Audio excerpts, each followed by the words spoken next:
Hello, everyone. We'll start early again today, and I'll just put timestamps on the video. First, I want to say to all the veterans out there and everyone who is currently serving, thank you for your service. Hi, Vera. Yeah, you made it. I always start a little bit early. I'm always waiting. It's nice to see you. Who else is here? Andy's here. Hiya, Courtney. Nice to see you. You guys are saying good morning. It's afternoon where I am. Where are you? Or is it just one of those days?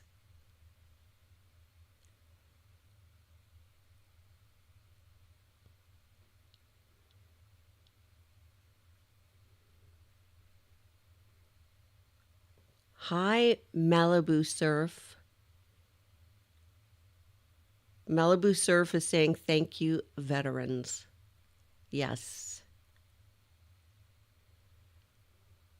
Vera's from California. Hey, Romeo Saints. Good to see you. The evening in the UK. Hidden Existence. Some of the names you guys have. Glad you could catch us live and participate in the chat. The chat here is great. Kaylee's Awesome Adventures. Good morning. Good morning, Kathy, Samantha. You're in Oklahoma. Nice. Got a good group here. I think there's a bit of a lag between what I say and then the comments. Hi, Christina. Hi, Jenny. So sometimes I'm sitting here waiting for the response, and they come a few minutes later. I don't know how to fix that.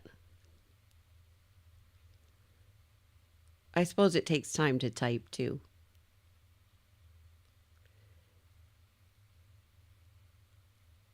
I am doing well, Jenny. Hi, Frauke. Oh, Frauke's asking, does anyone ever say thank you for your service to a nurse, or is this a military only thing? Personally, I say thank you for your service to anyone who served, whether regardless of their capacity, but other people might have a different opinion. Hi, Rel. Hello, Arkansas. Romeo's laughing. Takes a moment when streaming lives. Yeah.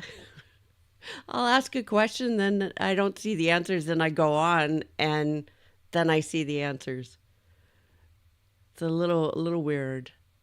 Oh, Rel, you're in Florence. Nice. Pasta and pizza time there. Great. You're making me hungry.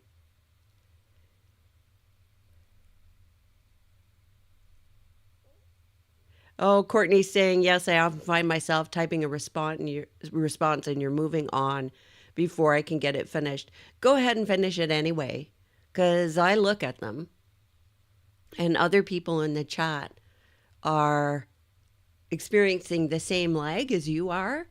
So it's useful to them too.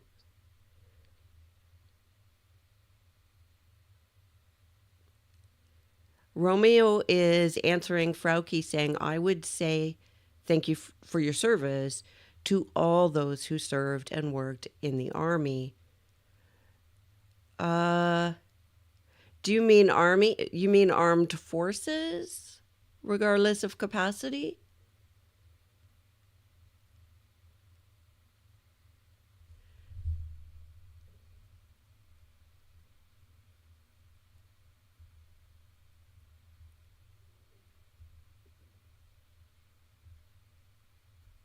Okay. I think we might as well get started. I don't know. It's 4 minutes early, but oh, Romeo's saying yes, ma'am. I think we can get started. People can come in and catch up, right? Because this stuff is long.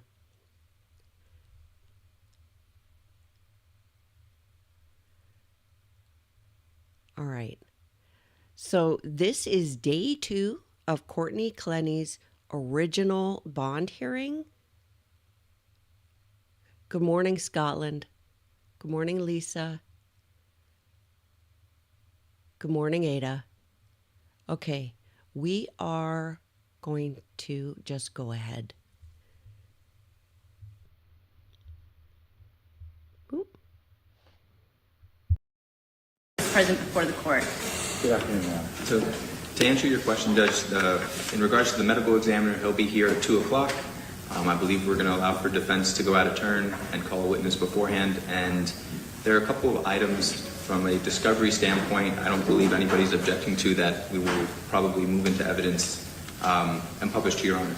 Okay, in the statement from the defense, let's see the defense is Nels or the Vivian O'Neill's written statement, and I listened to hopefully without objection the court statement from her as well. And Judge, here are the bank records, which will be addressed with Mr. Clenney. This is the copy for the court. And I've had an opportunity to review them. I don't have an objection to them. Do you have an objection to the reported statement and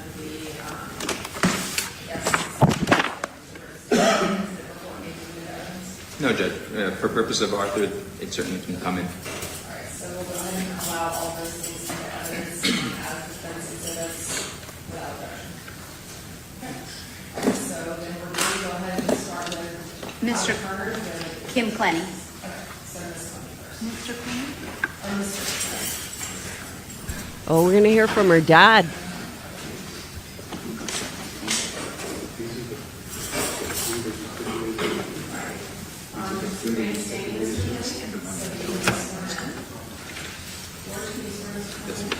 Please raise your right hand. You swear or affirm the evidence you're about to give is the truth, the whole truth, nothing but the truth, so help you God? I do.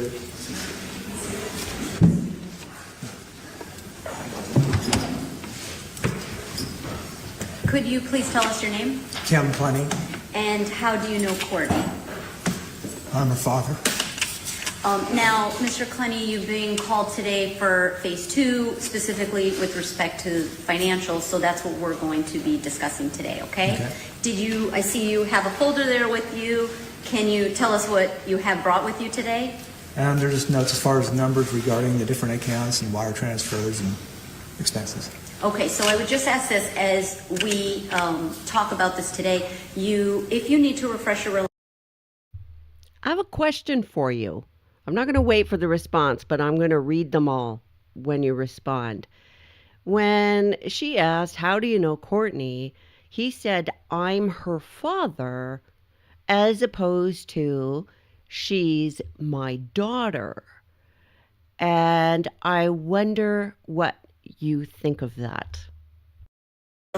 recollection at any time, please feel free to do so. If you could just say that you need to do that so that we can be made aware of it, and you can't read from the records, okay? So just then close it up and answer the question, okay? All right, thank you. So let's start.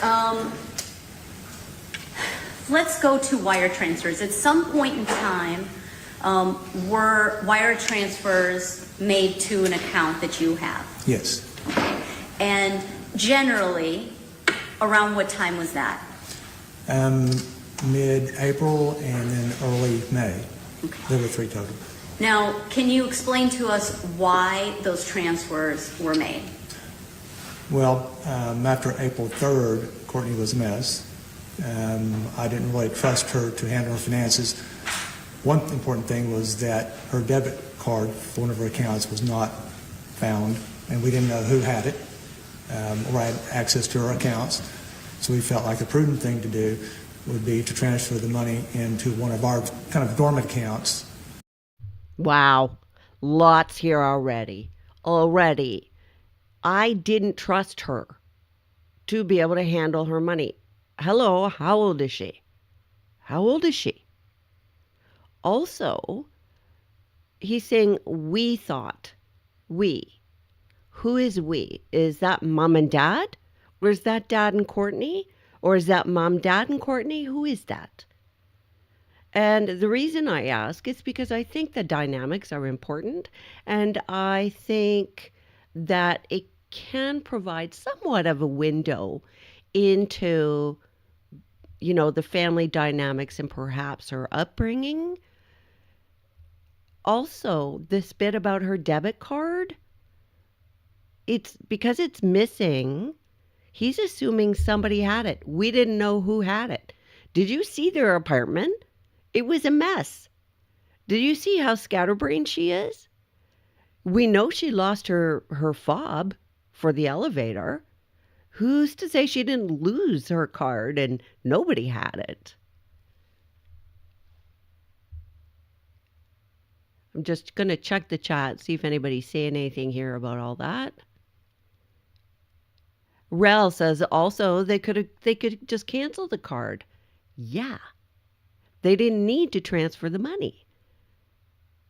Oh, somebody says I agree with Kim. Okay. It's just strange to me that somebody would take over, a parent would take over like that with an adult child. There has to be a history there or a dynamic there. Jenny says, I think she has always been helped / enabled by mommy and daddy and has never had to be held accountable for any of her actions.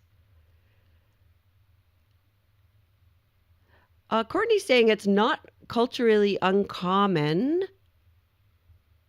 for this to happen with the income. Interesting.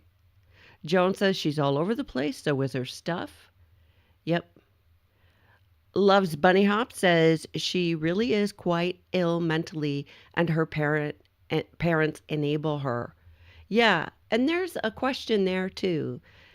When you're a parent of an adult child who has serious problems and you know it, how do you figure out where to draw the line between helping and enabling? I think that is a whole conversation. Well, let's keep going. And then safeguard that way, and then as she needed it, we could use it on her benefit. Now, you used the word she was a mess. Can you just generally describe what you mean by that? Well, she'd been traumatized for quite some time, but especially after April 3rd. And then she was drinking heavily. Okay. And so with the drinking heavily and the traumatization, you felt that she could not adequately take care of her finances. I want him to back up at some point this allegation that he just made on the stand under oath that she had been traumatized for quite some time. Yes. Yes, okay. So, to your knowledge, how many bank accounts did Courtney have? At Bank of America, she had 3. One had a zero balance when I accessed them, and there were 2 others that she had funds in. And let's talk about those transfers that were made to you. The first transfer, do you recall when that was? I'm going to refer to my notes. Yes, you may.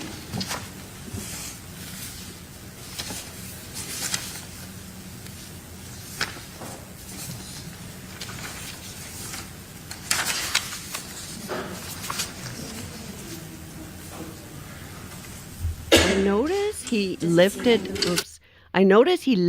lifting his chin. And that's a defiant stance. And I found it odd at this point because it's Courtney's lawyer asking him the question, and it didn't seem like a threatening question. So I wonder, just spitballing here, if he feels defensive about what he does for her or his involvement in her life, if he has been criticized for that before. Just a thought. I'm so tall. I can lay down.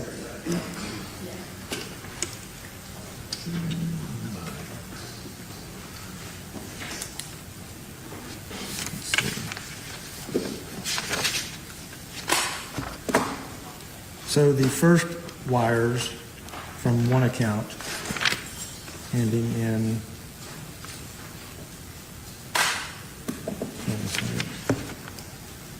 Well, the first wires were on April 12th of this year.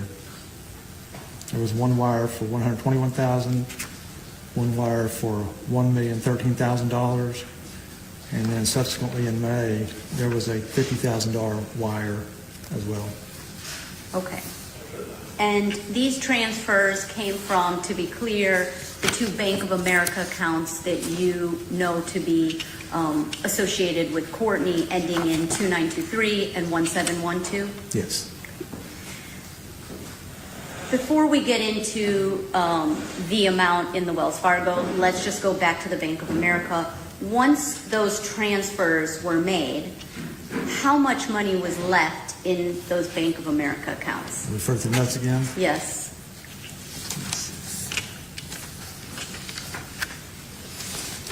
In the account ending in 2923, the balance after the wires was $4,839.24. The account ending in 1712, there was $466.88. And can you tell us the total of those two numbers? The total of those two numbers, a little over $5,300. Okay. Let me take a look because I think my math is a little bit different. Judge, may I approach Mr. Clenney? Yes. I'm showing you the document from Defense Exhibit V. I believe, Judge, is it V that was introduced for the records? Thank you. I'm showing you this document, and Right. do you see that document? Sorry, I misunderstood the question. I was giving you the balance the days after the wire. The balance you're asking about is what's in those accounts now. Yes, Okay. yes, I apologize. So let me go back then. Okay. At that time, when the transfer was made, you're saying there was approximately about 4,000 in there?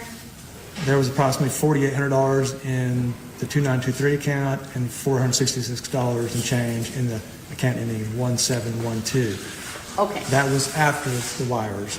The balance Somebody in the chat is asking what's their point with all of this.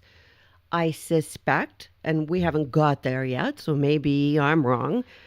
I suspect that they want to let the court know that she no longer has access to funds that would enable her to flee the jurisdiction should she get bond, because flight risk is a factor for the judge to consider. that you ask about is today's balance, and that total for those two accounts is $11,278.55. Okay, perfect. So let's now go back to the accounts that you have. Those are Wells Fargo accounts? Yes. And whose name is that account in? The personal, one of the accounts is personal account, is in my name and my wife's name. At the time that the wires, the first wire came in, what was the balance in that account? It was $12 and change, if I'm correct. It was a dormant account. We really didn't use anything. There were a couple of drafts, and so I transferred money in as I needed to cover the drafts, but we really didn't use that account. So that's why I segregated it for Courtney. So the three balances that were transferred in that you mentioned, it totals $1,184,000. Is that accurate? That's accurate. Yesterday, the detective testified to believing over $2 million was transferred or belonged to Miss Clenney. Do you have any information that there was over $2 million? No, he was incorrect. And how do you know that it was $1,184,000 Because only? I did all the transfers, and I was the only one accessing the account, and I have the bank records Now, from both banks, by the way. let's talk about the expenditures that were made. Okay. That's interesting. So there's like about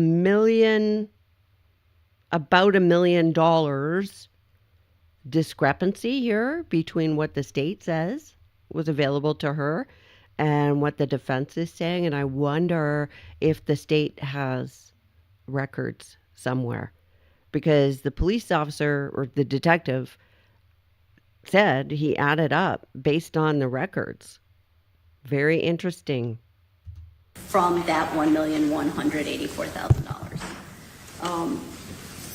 I know there's many, but let's just start with, let's say, the first big expenditure that was done. Right.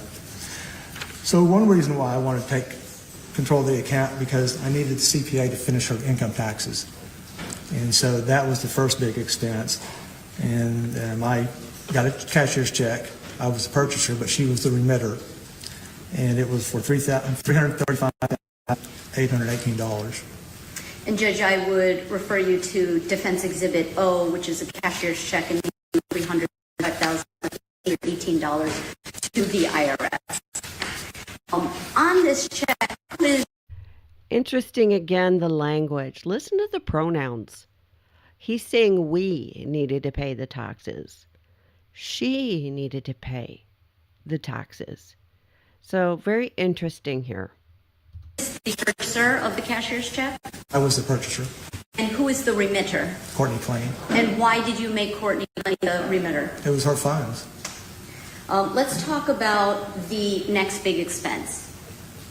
Okay. The next big expense, she wanted to move home, put down roots again, be close to us again. So she decided to buy a house. Okay. And And this house is located close to you? she had a contract on the other side of town, and then another house came available closer to us, and so then she put an offer on that house. And how much was the purchase price of the home? And the purchase price was $1.35 million. And what was the amount that was paid into as far as closing costs and escrow? Look at my notes. Yeah, please. I know the number, but the first check on May 17th was for $21,000, and that was $20,000 escrow for their first house and a $1,000 non-refundable option fee. Then and I was the purchaser, but she was the remitter, and there was a copy of the cashier's check, so I know that to be accurate. The second cashier's check was for $10,000 additional when she put the offer on the new house, and so the $20,000 for the first house was transferred over, so she had $30,000 escrow. The $10,000 was a cashier's check purchase on May 24th of this year. Again, she was the remitter, and I was the purchaser. Okay. And how much was paid into the home? At closing, again, I went to Wells Fargo and got a cashier's check dated June 16th. It was for $356,226.45. Again, I was the purchaser and she was the remitter. And Judge, at this time, I would refer the court to Defendant's Exhibit N, which are two checks, one for $21,000 and one for $10,000, and a additional exhibit for a cashier's check in the amount of $356,226.45. Let me ask you this. What makes you qualified to handle the finances of Courtney? I have a finance degree, and I spent 15 years as an investment advisor. Now, He said the house was $1.35 million, and what he described, the expenditures for the house, doesn't add up to $1.35 million. Now, I mean, maybe they just decided that she would have a mortgage, but it seems odd to me since she had the money to just buy the house outright. Someone's asking, I don't get it. Did she transfer to another account with her name on it? No, it was, they transferred it to Dad's account, and Dad managed the money for her. And you're asking, how did they get around the tax-free gift limit? I think because it's not a gift, it's still her money. did you said this account was yours, you didn't use it much, but did you mix your money with Courtney's money? It was in the same account, but I segregated it on the ledger that I kept. I would print out the bank statements each month, and if there was anything that came out like a bank draft for my purposes, I would true it up so her money was always what it should be. So first he said we wouldn't use that account. It was a dormant account they didn't use, and that's why they put Courtney's money in that account. Now, he's saying, well, if we needed to use it, we would, take a draft and blah, blah, blah. So now he's saying they did use it. But, I kept a ledger on the side. I think we need a forensic accountant. And how did you distinguish her money when you say true up? How did you distinguish her money from your money? I would go in and add each month if there were any, there was a loan payment that came out of that account. I'm sorry. There was a loan payment for me that came out of that account, and so at the end of the month, I would make sure what was attributable to me, I added up, and then I would either add back in. Oh boy, he didn't use the account. He said that on the record under oath. We wouldn't use that account. So if a loan payment is coming out of that account, well, that had to be set up at some point. So when did he set it up? After his daughter's money was in the account? Is that when he set up that payment to come out of that account? This isn't hanging together for me. I'm not like a financial genius by any means, but this is smelling funny to me. Paige says, I was a forensic accountant and loved it. Patterns are key too. Paige, keep commenting because I want to know what you think of all this financial stuff that he's talking about. I think that you might spot things that the rest of us don't spot. I'm so glad you're here and that you disclosed that. To her money, or I would have to deduct it if she owed me anything. Were there any costs associated with Courtney moving from Miami back home to Texas? Yes. Can you describe that? Once again? Yes. There were two major expenditures, but there were multiple expenditures in those two areas. The first was moving out of the condo, the liquidated rent, cleaning, painting, things like that for the condo, attorney's fees. That was $26,885. And then there was reimbursement. I'm sorry, can you say the exact amount again? $26,885. And then there was reimbursement to me for hotels and travel as far as, movers, rental for the truck, things like that. Did you see that? Did you hear that? He just skipped over something here. He's saying then there were reimbursements to me. Okay, fine. Right? My kid asks me for something. I might have him reimburse me. But what he said was he's talking about hotels, and then he just went right on to like a moving van and all that. Well, back up, mister. I want to know about the hotels. What hotels? What is going on there? Maybe there's a perfectly innocent explanation, but he just ran right over that and onto something else. I don't like this.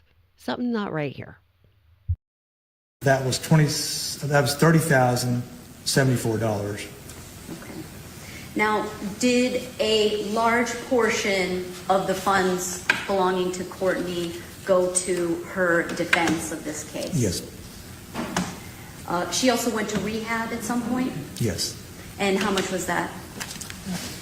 The airfare and the rehab itself totaled $35,497. Now, I'm sorry. I'm still on this, getting a moving van and hotel reimbursement. $30,000? Does that seem excessive to you, or am I just, living in my tiny bubble where I'm not spending that kind of cash on things? Does that seem odd to you? I'm sure that's not all the expenditures. Yeah, Paige is saying sounds like a lot of padding for the moving expenses. Yeah. Can you just give a general description of some of the other items? There was $15,702 that went to some mortgage payments for the new house. Then she bought some assorted furniture, $12,072. And then there were some significant veterinarian bills, and that was $5,008. And beyond that, then you have the normal living expenses, day-to-day living expenses, and then normal household expenses, electricity, utilities, things like that. Now, at some point, a second Wells Fargo account was opened. It's ending in 4557. Can you explain what the purpose of opening that account was for? Yes. So when Courtney was going to go to Hawaii for rehab, and so she was using my wife's debit card. So if we went to go get expenses for her that were related strictly for her, we would use a debit card related to that account, so we were using her money. When she went to Hawaii, she was concerned if she lost a debit card or... He started saying one thing about a debit card, and then he launched into an explanation with, and we would use the debit card. Well, wait a minute. If it's her money and she's entitled to use his debit card, why is it we? What's going on here? somebody took it, she was concerned about the bulk of her money being in the first Wells Fargo account. So she asked me, Dad, can you transfer it?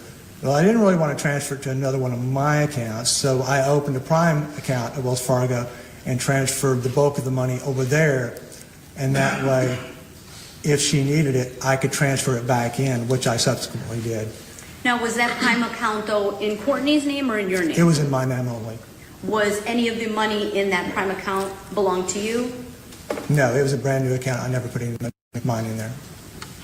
And what is the balance?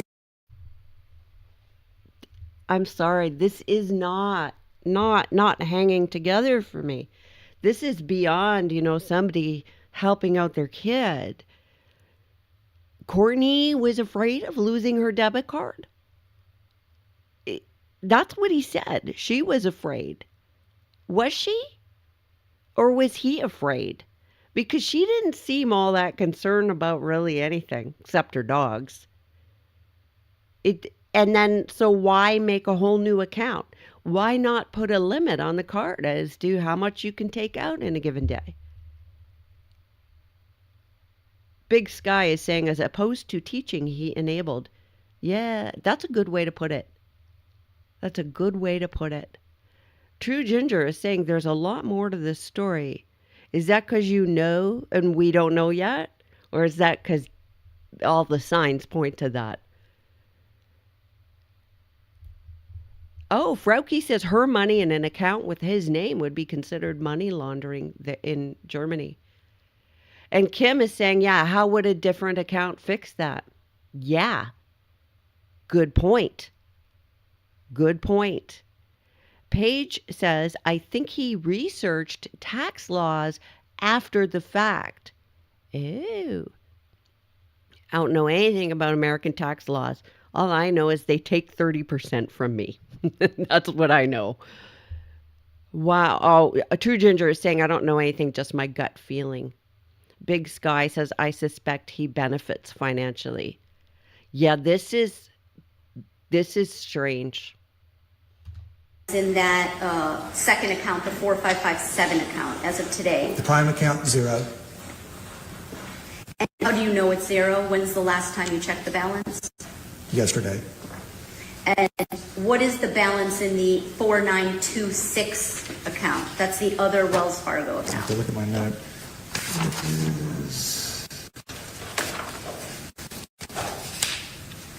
And this was as of yesterday, $126.65. Okay. And so adding that to the two. She has $125 But they knew that they were coming to a bond hearing. They were preparing for this. He knew enough that they were going to ask about money. So he knew enough to print off a bunch of notes and bring a file folder full of them. So what's to say he didn't just move money so it looks good? Two Bank of America accounts balances that Courtney has. It appears to be $11,405.20 total. That sounds correct. Okay.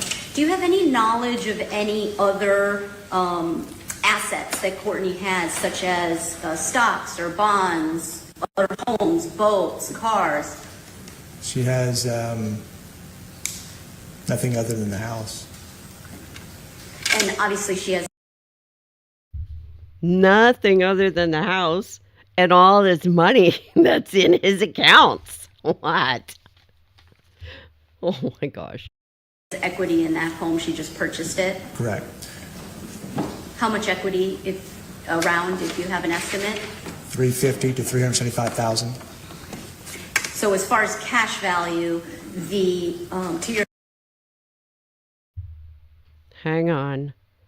That can't be right. Because for the down payment of the house, they had $21,000 in escrow plus $10,000 in escrow. That's $31,000 plus $356,000, and she made how many? $15,000 in mortgage payments. That adds up to a lot more than what he's saying here. your knowledge, Courtney has $11,400. That's correct. Okay. May I have a moment, Judge? I want to watch his body language for a minute. He has no reason to be. Nothing further. Pass the witness. He doesn't have to be shoveling papers here.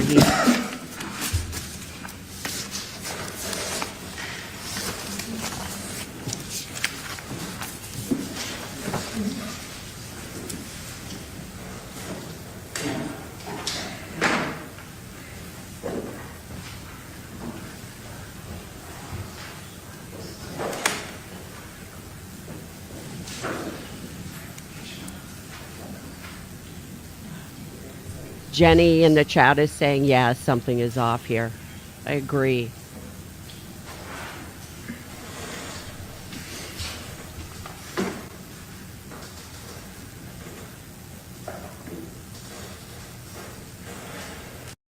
And I have a question.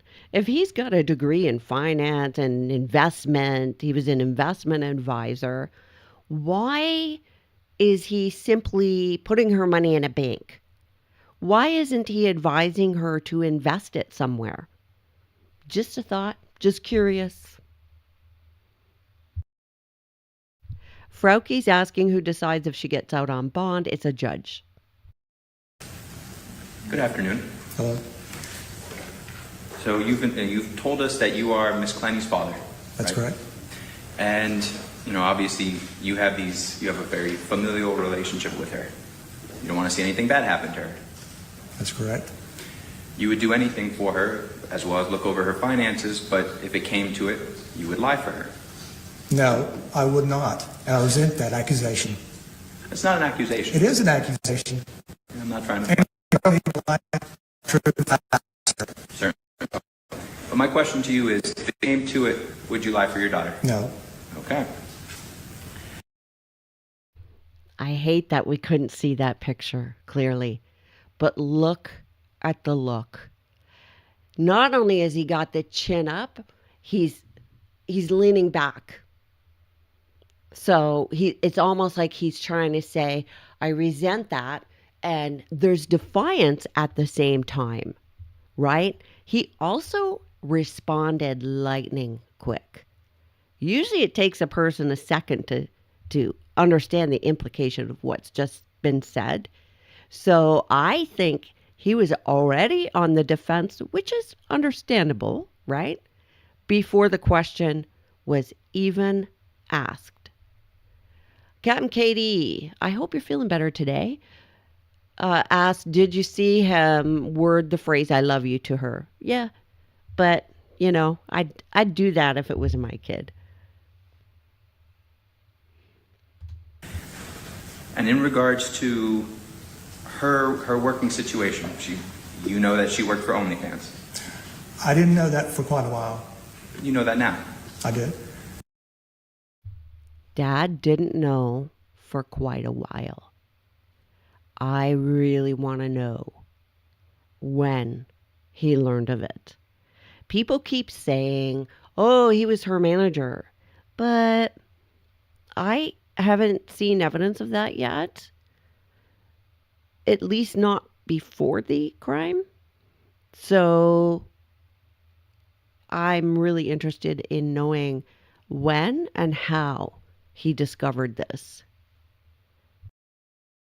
You know that because you're in charge of her finances. Correct. And you actually just said that you were talking about the first charge, the first expenditure, you did her taxes for her. Yeah. Well, I didn't do the taxes. The CPA did the taxes. You collected the documents to give to him. Correct. Okay. So, in regards to OnlyFans, Do you notice his blink rate just sped right up? He's being asked this stuff. that's something that can be done online. Yes. And that's a job that can be, if you have any internet access, it can be completed from that internet access. That would be true if it wasn't canceled by OnlyFans. Well, Oh my gosh, grade 5. Well, yeah, and I'm going to win the argument. Did you see the quick little almost smirk? It came and went real quick. That would be true if they didn't cancel it. And it's just got this this air of nah nah nah nah. Like gotcha. my question to you though is, as a result of how the company actually works, if you have an internet connection, you could theoretically use it. I don't know how the company works. I just know that they are on the internet. That's all I know about OnlyFans. You know that her videos are online? I do. Okay. She's not working now, obviously. That's correct. But if she got out, there's nothing stopping her from trying to continue to work for OnlyFans. They've canceled her account. Correct. Right now. But nothing stops her from trying to reestablish that. Well, I was told by her manager they weren't going to open her account. Who's her manager then? I was told by her manager. I don't know how it works with OF, right? Who's the manager? Is that her manager or is that a manager at OF just managing that content? And what's to say she doesn't go and do that sort of thing somewhere else, some other platform? Buffy is saying the apple doesn't fall far from the tree. Interesting. Paige says he's so smart about finances, but acting ignorant about her income. Yeah. Interesting. Okay. So I want to talk to you about. And at the end, sorry, at the very end, while he's waiting for the prosecution to either continue or move on, you see his eyes open wide and his blink rate just stop. He's looking at the prosecutor. That prosecutor is a threat in that moment. So this guy, he's worried. There's something to be found out, and he is worried about it. The transfers themselves, but I want to start with there's a letter that's in evidence that you wrote to the complex that she was living at down here in Miami. Right. That's dated, I believe, April 28th. Probably. Was Courtney already out of Miami by that time? Yes. Do you know when she had moved back to, and I'm suggesting now, but you tell me, did she move back to Texas? Yes. She moved in with you. Yes. And prior to her going to the rehab center in Hawaii, she was living with you. Yes. In regards to those transfers that were done, first, the two that were done on April 12th, in 2 separate transfers, and then on May 3rd, did she do those transfers herself? No, I did them. You did them for her. Yes. Did she know that you were doing them? Yes, she did. And you told us already that you have a finance degree and you were working 15 years as an investment advisor, right? Correct. So you know the importance of keeping accurate records. I did. You also know the importance of, in wires, labeling what the purpose of them are for. Is that correct? Well, I don't think I labeled them. You don't think you labeled them? I don't recall labeling them. That wasn't the question, sir. The question was, you know the importance of doing this. And he didn't answer the question. If I showed you the transfers, would it refresh your recollection? Sure. Your Honor, permission to approach?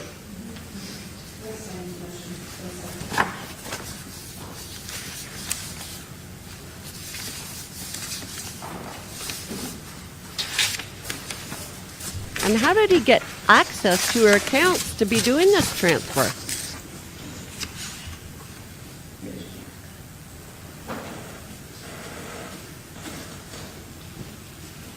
Mr. Clenney, I'm directing you to these transfers. Are you able to see what they are labeled under the section origin to BENEINSTR? Right. No, repayment of loans. And so you see that you've labeled all 3 of them repayment of loans. It was just an error. Oh, he incorrectly labeled these transfers. He labeled them repayment of loans. So it looks like he loaned her money and she repaid him. So the money is his.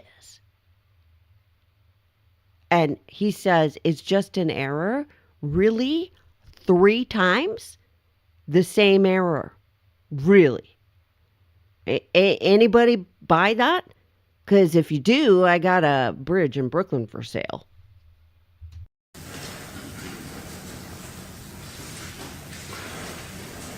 So, sir, you say it's an error, but now you've also told us that it's important to keep accurate documents. Is that right? Correct. So now what you've told us today is, the purpose of this was for you to be in charge of her finances. Correct. However, back on that day, you labeled those wires repayment of loans. Right. Well, some of them were going to be all total repayment of loans, but then she needed the money. That doesn't answer. So now he's just told 3 different stories. So first it was, we decided, blah, blah, blah. Then it's repayment of loans, and it was an error. Didn't mean to do that 3 times. And now it's, also repayment of loans.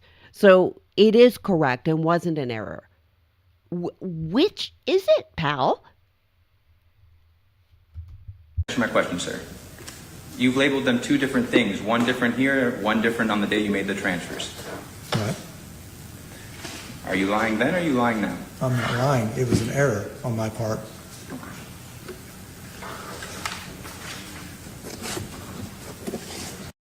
It was an error, but it's right when it suits me to be right. And now I want to talk to you about the defendant in her time in living with you. So during her teen years, did she live with you? Yes. Were there any incidents where either she was a danger to herself or to your family? No. Is there anything, do you have any memory of any incidents of you being called out to a scene? Judge, objection, this is beyond the scope. Phase 2. Maybe we could have our...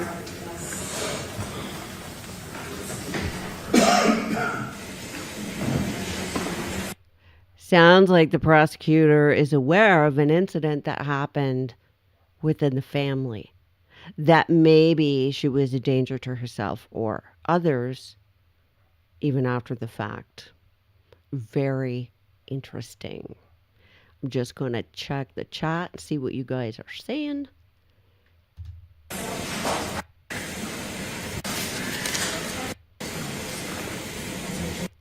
Yeah, people are saying in the chat, not intentional, and I just want to get Sarah Boone's voice and put it over this, saying not intentional.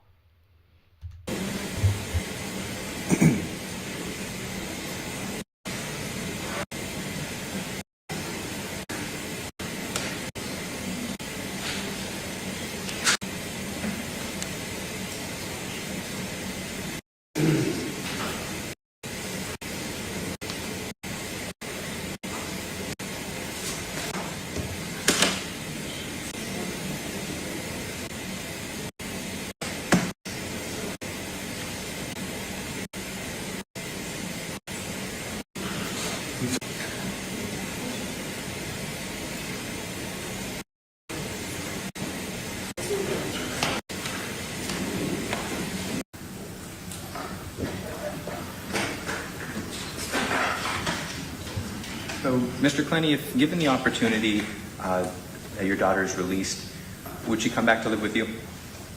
That's an option, yes. And do you find her to be a danger? That wasn't an answer. Well, it wasn't a direct answer. It was, that's an option. I want to know, okay, what are the other options? And how are you going to supervise her then?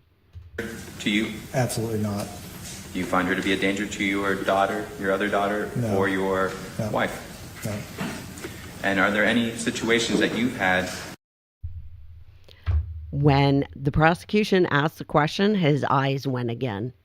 So that tells me, and look at this, look at the look. He's trying to act like he's listening, but he is really on guard and really defiant here. So I think there's something that causes him to, at some level, believe that there could be a further incident between Courtney and another family member, and that question posed a threat to him. Or that you've seen, that you've observed or been privy to between Miss Clenney and your wife and your other daughter? I think, well, no, because I think there may have been an incident that I wasn't there. So Did you eventually learn of what happened? I think the sheriff's office may have been called, but she wasn't a danger to those two people. Do you know why nothing was done further? Judge, I'm going to object. So he's defending her, and then he does a very quick lip compression. He knows, and you can see his tongue moving around in his mouth. He knows there was something, and it's more than what he's making it out to be. Oh boy, I wish I had that report.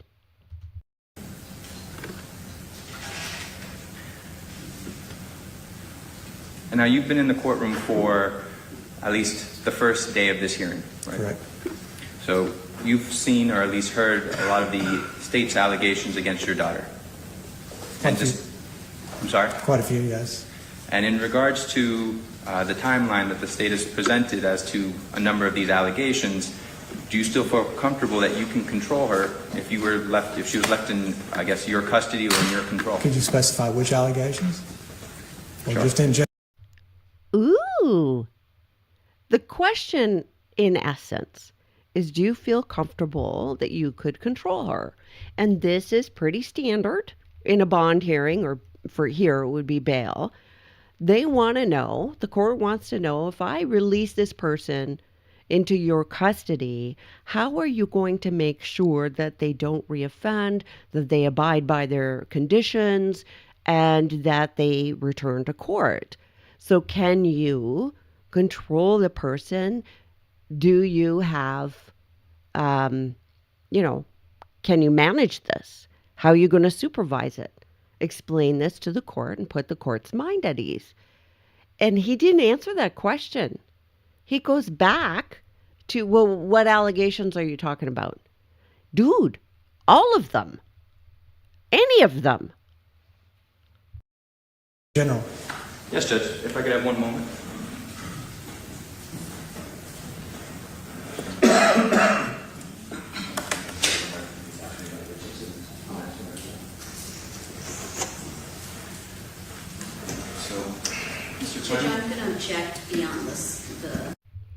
Mace is bringing up a good point here. By asking for specific charges, he can identify loopholes and exploit how he answers. Yeah, because he is pretty shifty, isn't he? And the defense doesn't want these questions asked. But this is a standard question. The defense is now objecting. This is standard. It's necessary for bail to protect the public, to make sure that the defendant is going to abide by conditions and not cause any more problems. Scope of direct. I think that, all right, I'm gonna rule it right now, let's see before we go to this. So, Mr. Clenney, in regards to the July 27th of 2021 incident in Vegas, you heard about that yesterday, Not yesterday, the day before. the day before. And then the text messages from October 9th through Isn't it funny? Not yesterday, but the day before. Isn't it funny how he's very precise about that? But when it comes to the money and what's labeled on transfer wires and how much is transferred and all that jazz, all of a sudden he's not precise, and that was an error, and maybe it was something else. He sounds like a middle school kid going, yeah, well, that's not exactly right. It wasn't yesterday. It was the day before. So this is who this man is. the 11th, discussing your daughter stabbing the victim in the leg and then hitting him I in don't think I know that to be true. Well, whether you know it to be true, you were in the court and heard it. I did hear it, yes. And then also in January 30th through February 1st, the state's allegations that your daughter caused this injury to the victim, slicing him to the face. I did hear it. I did hear that. And then the February 21st incident in the elevator. Well, it's obvious that she's under duress. We don't know what happened before or after. Well, my question to you is, All right. If I'm the Crown or the prosecutor, I'm having a problem with this. Not because he's technically lying. He's saying, I don't know that to be true. So I heard about that. Yes, I heard this allegation. For this allegation, well, she was under duress. So what is the pattern here? The pattern is denial and excuse making. So if we're going to release her into your custody, and we're going to count on you to be the eyes and ears of the court to make sure that conditions are followed and that she returns, how is that going to work if you are in denial and if you make excuses for her? This is not a suitable person to whom to release this accused at any bond, because he either will not or cannot supervise effectively because he is in denial and he is excuse making. He is not a good supervisor. They should have put up somebody else who would lay down the law and not put up with her crap. But what we're seeing is denial. you heard about it yesterday. I heard about it the day before yesterday. The day before yesterday. And then in regards to March, the multiple conversations between your daughter and the defendant where she calls him a number of different names. You heard about that yesterday. I did hear about that, but I don't know in what context. Certainly, I'm not asking you that. So, and then obviously the incident that took place, the date of the incident, when the defendant killed the victim. You heard about that 2 days ago. Well, when the defendant acted in self-defense, I heard about that, yes. So, after hearing For not one of these incidents, not one, has he even hinted she might be actually responsible. Not one. Now, she's going to be on trial fighting for her life. Do you think that he's going to say, oh yeah? Do you think he's going to suddenly stop making excuses for her? I don't think so. So we now see who he is and that he will do whatever he needs to do for her. And none of that includes actually taking responsibility. Those incidents that the state has brought to your attention in the last 2 days, you still feel comfortable allowing her to come home to your house, that you believe you can control her? 1,000%. Okay. No doubt. One moment, Your Honor.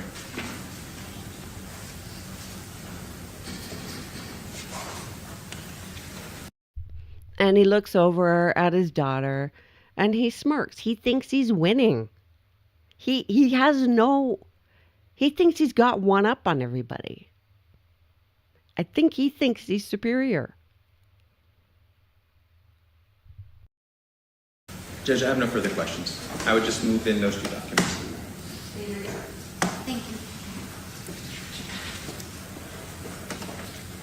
you. Mr. Clenney, are you aware of any banking regulations that say that you must, in the memo line, put exactly what a transfer is for? I'm not aware of any. And you testified that Oh, because there's no law saying that I have to do it this way, I didn't. And I found this loophole, like Mace said earlier. He'd find a loophole for arguments. But, so it's one of these, doesn't matter if it's wrong, it's illegal. It doesn't matter if it's slimy, because it's legal. it was an error by putting in the memo line that it was a payment of a loan? Right. So if I put that in there, there was a sizable loan to Courtney, and that would have been the payment. But one. Oh, so let me explain this to you. If I put that in there, there's no if. You did. The prosecutor came and told you. And, if he made a sizable loan to Courtney, where is the bank record that shows that? Because if that's the case, this could easily be cleared up with your finance degree. Where is it? So he's launching into a narrative now. One of those wouldn't have covered that. So that's why I've been on the larger. If I'd had any notes to that, that's why that would have been put there. But I don't recall that. The money that was transferred into that account from Courtney, whose money does that belong to? That's Courtney's money, and I've spent it all on her behalf. And did you do it with her permission? Yes. Now, It's her money, and I spent it all on her behalf. Never mind that it was padded and that I got like $35,000 reimbursement for hotel rooms, and never mind that I started having my loan payments that I owed being taken out of that account with her money in it. Never mind all that. But it's okay because I keep a paper ledger. the state attorney said, you've been sitting here in this courtroom on the other day, you've heard all these allegations that were made, and he asked you if you feel comfortable having Courtney come home with you. Is that right? I do. And why do you feel comfortable? Because I lived with her a number of years growing up, and she was there 2 to 3 months with us this year. So I have no doubt that there wasn't any problems. I have no concern about that. And did you have knowledge of the true relationship between Courtney and Abumseli? Oh, yes. And what was that? Ooh, did you catch that? The lawyer asks if he knows about the relationship between Courtney and Christian, and he smiles. And it was so creepy. He smiles. He's waiting for that moment to say, gotcha. Wow. Objection, Judge, as to relevance. He opened the door, Judge. Yes. It was very toxic. And I knew from the beginning that he was not treating her correctly. I saw proof with my own eyes. I heard calls between them, calls to my wife. I heard many things that a father who loves his daughter very deeply should never have to put up with. You knew from the beginning? Well, that's interesting. What did you do? How did you try to help through all that? So if she didn't deserve what she put up with. Thank you. I have no further questions. Judge, I would just ask that those two documents, if we have a ruling as to at least. Interesting. She's crying? What the crap for? And Vera in the chat is saying, what about how Christian was treated? Yes, exactly. Thank you for saying that. For purposes of impeachment at this point. Well, they won't.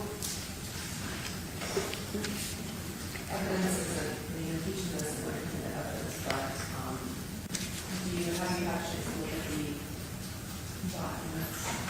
May I ask which documents, Your Honor? It's up to you.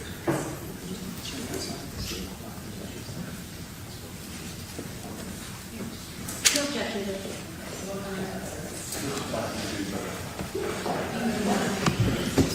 Yes, Judge. And Judge, for the record, that would be states 1L for identification purposes, as well as states 1K for identification purposes. No, they're not going to come in. 1L will become State Exhibit 11. 1K will become State Exhibit 12. So, I think that we can go ahead and proceed with the dinner. I believe so, Judge. So the state would call Dr. Hutchins to the stand.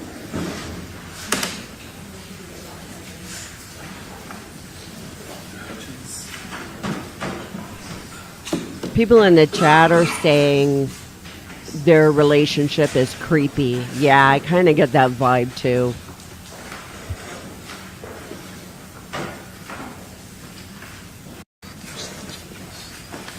I hate him.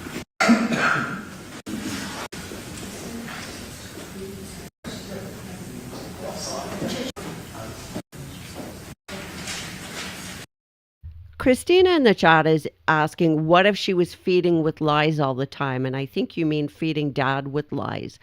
I strongly suspect she was.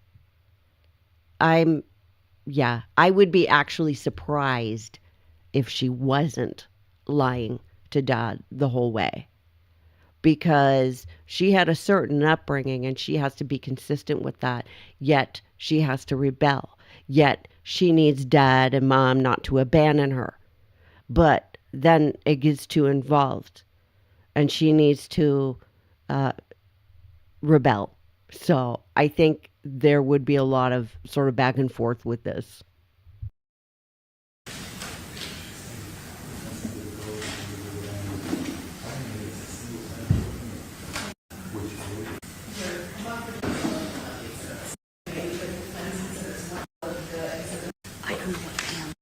This was Tuesday.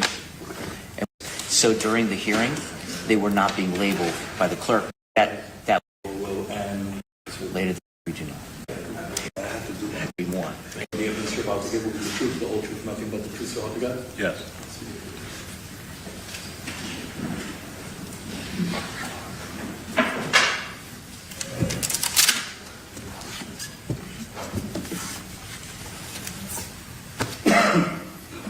Good afternoon, Dr. Hutchins. Good afternoon. Thank you for coming back today. If you could please introduce yourself to the court. My name is Kenneth Hutchins. I'm the Chief Medical Examiner for the Miami-Dade County Medical Examiner Department. And just for the record, are we able to hear him? Yeah, hello. Okay.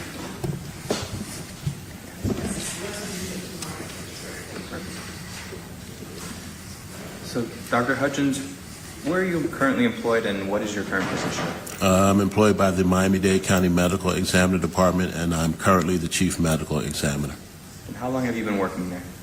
About 21 years. And how long have you been the Chief Medical Examiner? A little over 1 year. And so were you in that position at the time of this case coming in? Yes.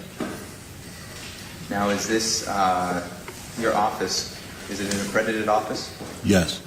And what does it mean to be an accredited medical examiner's office? It means that we have standards that we meet for the National Association of Medical Examiners. And could you please explain to the court some of your background in becoming a medical examiner?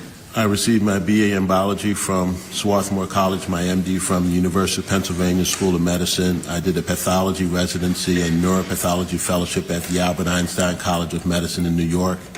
I did my forensic pathology fellowship and training at the Office of the Chief Medical Examiner in Baltimore. Yes, Your Honor, we shall stipulate.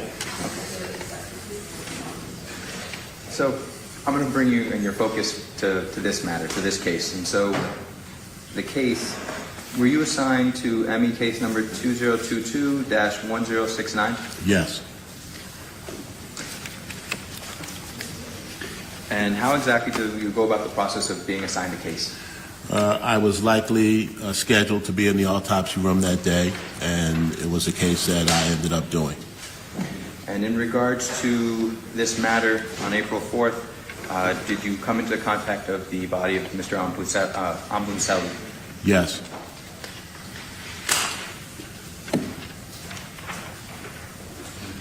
Person's approach. I'm showing you what's in evidence as State's Exhibit 2. Do you recognize it? Yes. And who is that? That's the decedent, Mr. Christian Ambunselli. If you don't mind, can you please publish it to the court?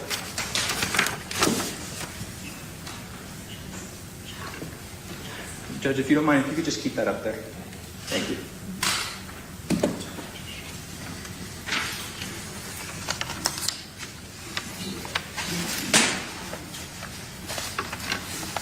One moment, Your Honor, I apologize. And just for the record, Judge, I'm showing defense the photographs.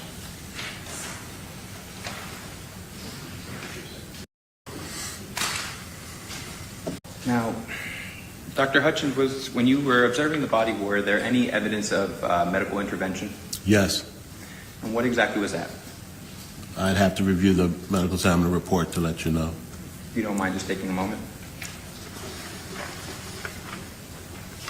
I like He had how a lot of medical intervention, including an endotracheal tube protruding from his mouth, a catheter in his left groin, vascular catheter, a urinary catheter from his urethra, a 21-centimeter transversely oriented sutured left thoracotomy incision. The pericardial sac was open. The sac around the heart was open. There was 200 milliliters of blood in the left chest cavity. There's a chest tube protruding from the right chest. And he had multiple needle puncture marks on the upper aspect of the left chest associated with some subcutaneous hemorrhage. And now in regards to the wound itself, was it a singular wound? Yes.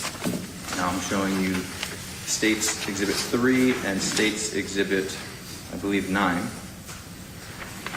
No, it's not going to be 9.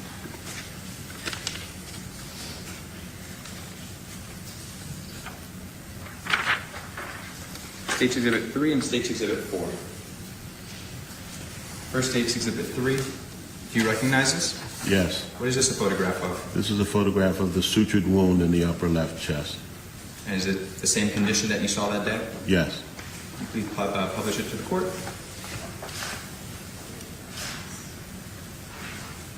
Now, at some point in time, did you remove the sutures? Yes. And what was the purpose of that? To get a better idea of what the wound looked like. I'm showing you State's Exhibit 4. Am I taking a look at that? Is that how the wound looked after you removed the sutures? Yes. You could also publish that to the court.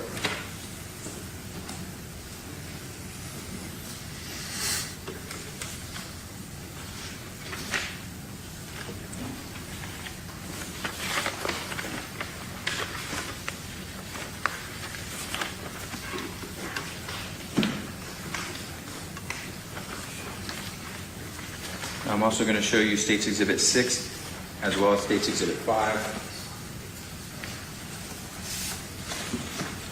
Is this a closer, and that's State's Exhibit 5, is that a closer image of that wound? Yes. And how exactly would you describe the wound? It's a sharp force injury wound that has nice, clean, sharp margins. It's extended open. It was 4.4 centimeters in length with the sutures in it, and when the sutures are removed, it's 4 by 1.5 centimeters. There's a lot of hemorrhage beneath it, and there's no contusion or abrasion around it. So that suggests that it's a sharp force injury and not some other type of injury. And is it consistent with what you would see with a knife injury? Yes. If you could also publish 5 and 6 to the court.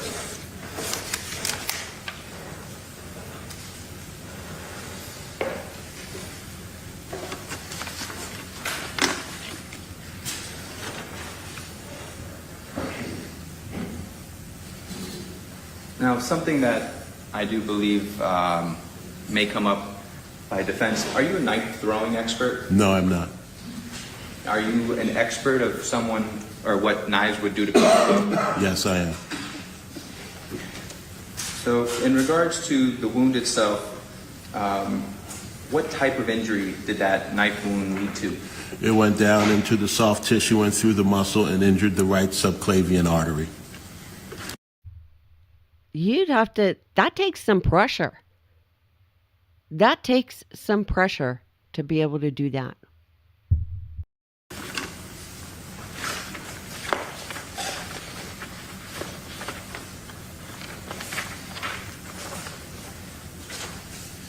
And now I'm showing you State's Exhibit 9. Do you recognize it? Yes. And what does this photograph show? This photograph shows after the skin is removed from the where the injury is, the hemorrhage around the injury, and the injury in the right subclavian artery. If you don't mind me, I'm going to hold it up for you. If you could point exactly to where the injury is for the court. The artery is here, and the injury is right here in the artery. If you could publish this to the court. And now I'm showing you State's Exhibit 1. Do you recognize this? Yes. What is this? This is a picture of the artery after I removed it from the body. And I'm going to hold it up. If you could please explain to the court exactly what you can see from this photograph. This is the inside of the artery after it's open, and there's a lot of hemorrhage around the injury in the artery. You can publish that. Thank you.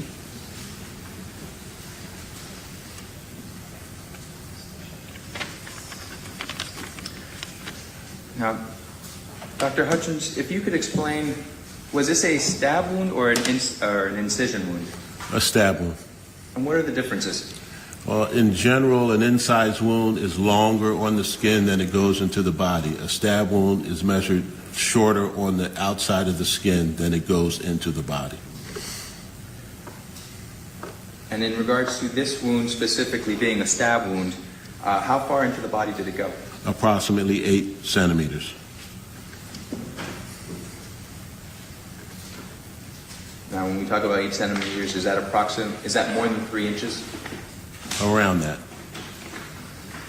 Can you explain to the court exactly what occurs when someone is stabbed in, say, specifically the subclavian artery? Bleeding. How do you stop the bleeding? You'd have to go to a hospital and they would stop the bleeding. I don't really treat live people, so I can't be more specific than that, but you go to the hospital and they will treat you. And so the importance is, if you're not able to stop it, though, would you bleed out? Yes. And would you continue to bleed? Yes. Can you die if you're not treated medically? Yes. Now, could you explain exactly the location of the wound? The wound is on the right side of the chest, 13 inches below the top of the head and 6 inches to the right of the midline of the front of the body. And now this wound specifically, did it have to penetrate muscle? Yes. And how much force specifically would be needed to say, breaking the skin for a wound like this? Well, people have done experiments to see how much force it takes for a knife to go into different parts of the body. If the point of the knife is sharp, it takes between 8 to 12 pounds to get through the skin.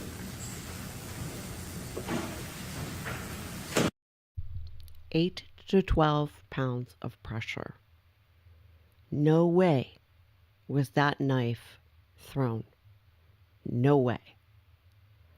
that's a hard hit, and he's saying get through the skin. So how much does it take to get through the muscle? And I'm wondering too, if he had more muscle, if you're more muscular, there would be more to get through.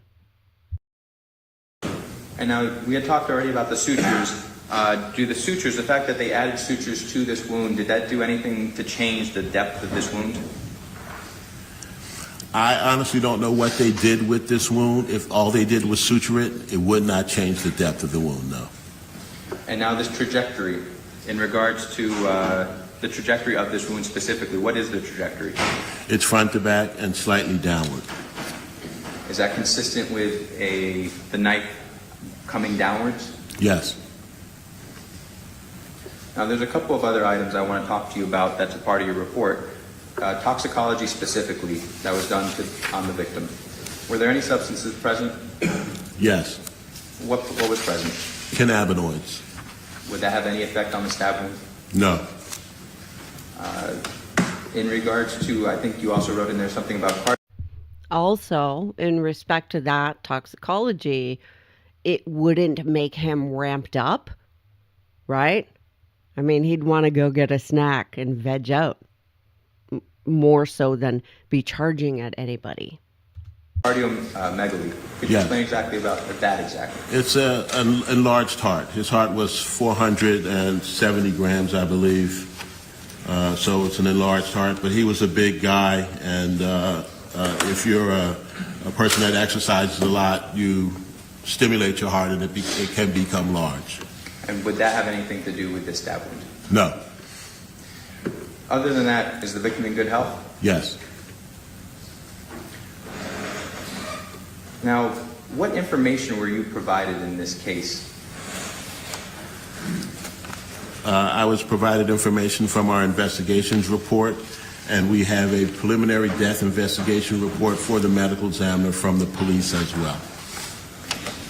If you don't mind informing the court, what information did you have in regards to how the victim received this wound? I'd have to read the report. Your Honor, do you have any issue if you read from the report?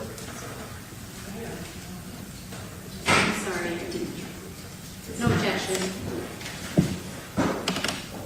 Dr. Hutchins, you can read from the report if you'd like. Okay, it's a very long report, but I'll just say, it says, the offender, in fear for her life, warned the victim to stay away. The victim approached in an aggressive manner. The offender threw the knife and struck the victim on the top right chest area.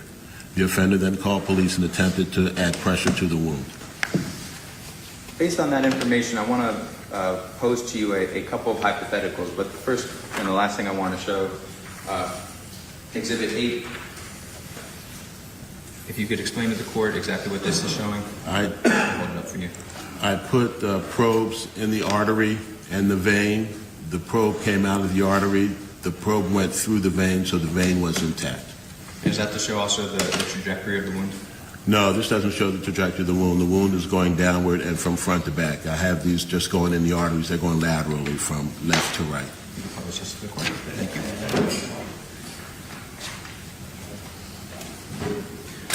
So going back to these hypotheticals, based on the information that you had in your observations, the position of the wound, the angle of the wound, the depth of the wound, does that support that the victim and the defendant were face to face when this happened? As a hypothetical? As a hypothetical. Yes.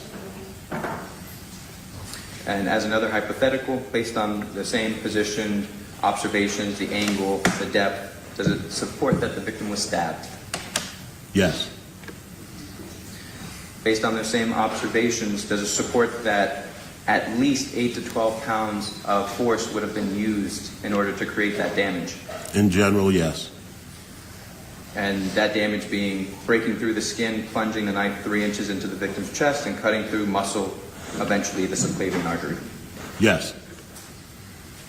Now, based on the information you received that the defendant was alleged to have thrown this knife, do your observations support that? I'm not an expert in knife throwing. If the person who supposedly did this is an expert knife thrower, and the knife is the type of knife that you can throw, I guess that could have happened. Did you receive any information that the defendant was a knife thrower? No. So based on that fact that you did not receive that information, would it support that? No. And what would you expect to see a knife do if someone just flung it at somebody? Threw it the way a knife thrower throws it?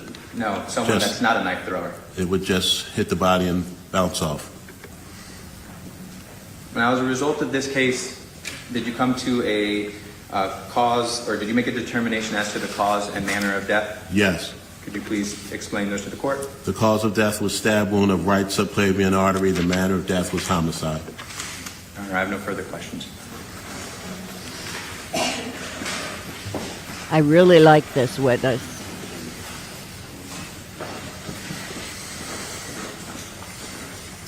Good afternoon, doctor. Afternoon.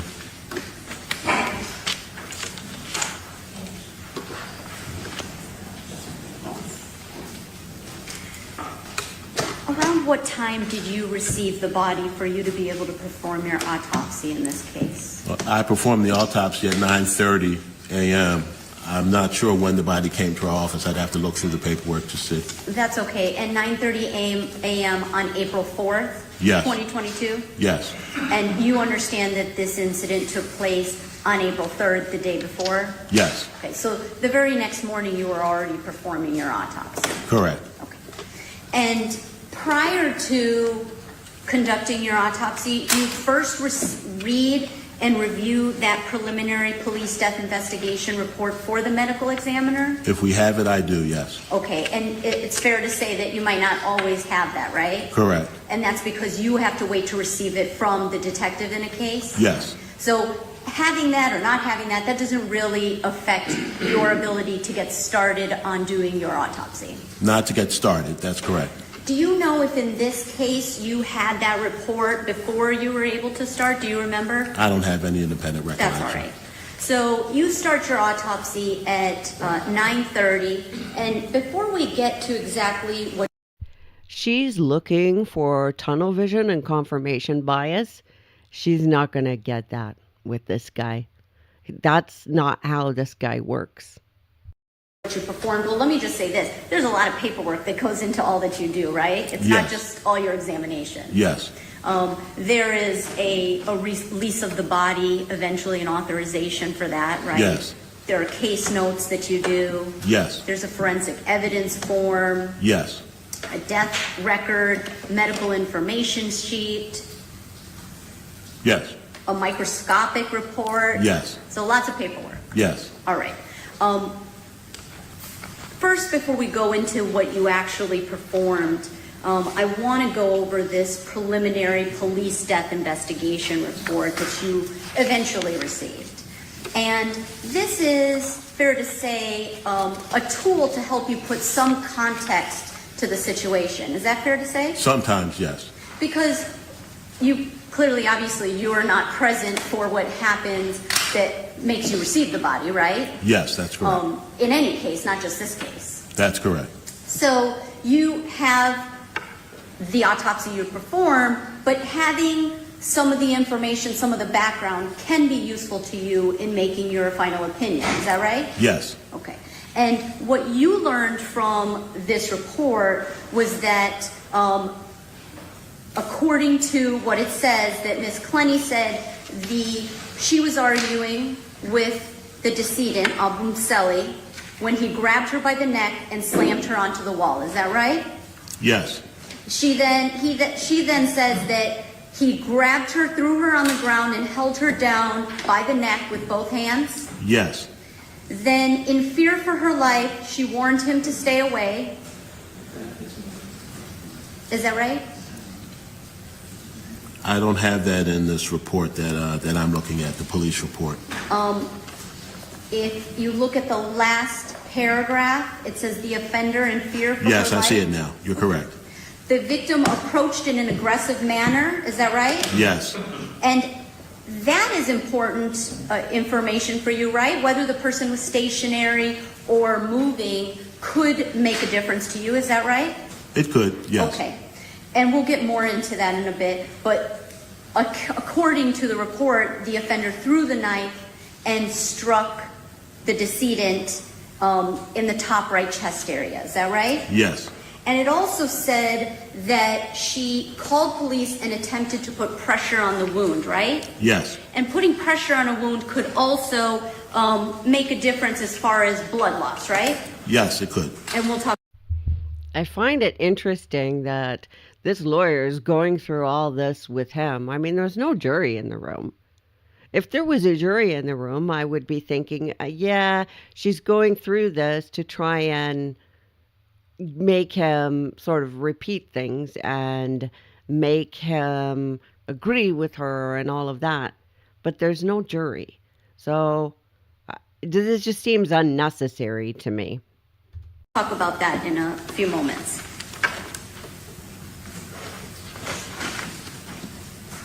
Now, your opinion was that this was homicide, and you put that in various portions of your reports. Is that right? Yes. You would agree with me that a homicide could be justified, right? Yes. Now, what happens in a situation if after your report or your autopsy you determine that you do believe it was in self-defense? Is there a way that you document that on your reports? That's a legal thing. We don't have anything to do with that. Okay, so even if you felt it was justified, you wouldn't write down homicide justified? Correct. You would just write homicide no matter what? Correct. Okay.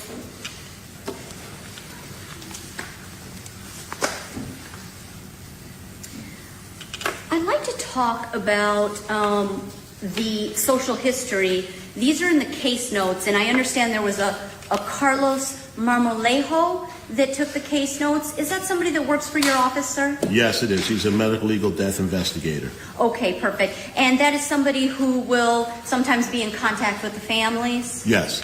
And in this case, they spoke with, according to the case notes, the aunt of Abu Mseli in order to get some information. Is that right? Yes.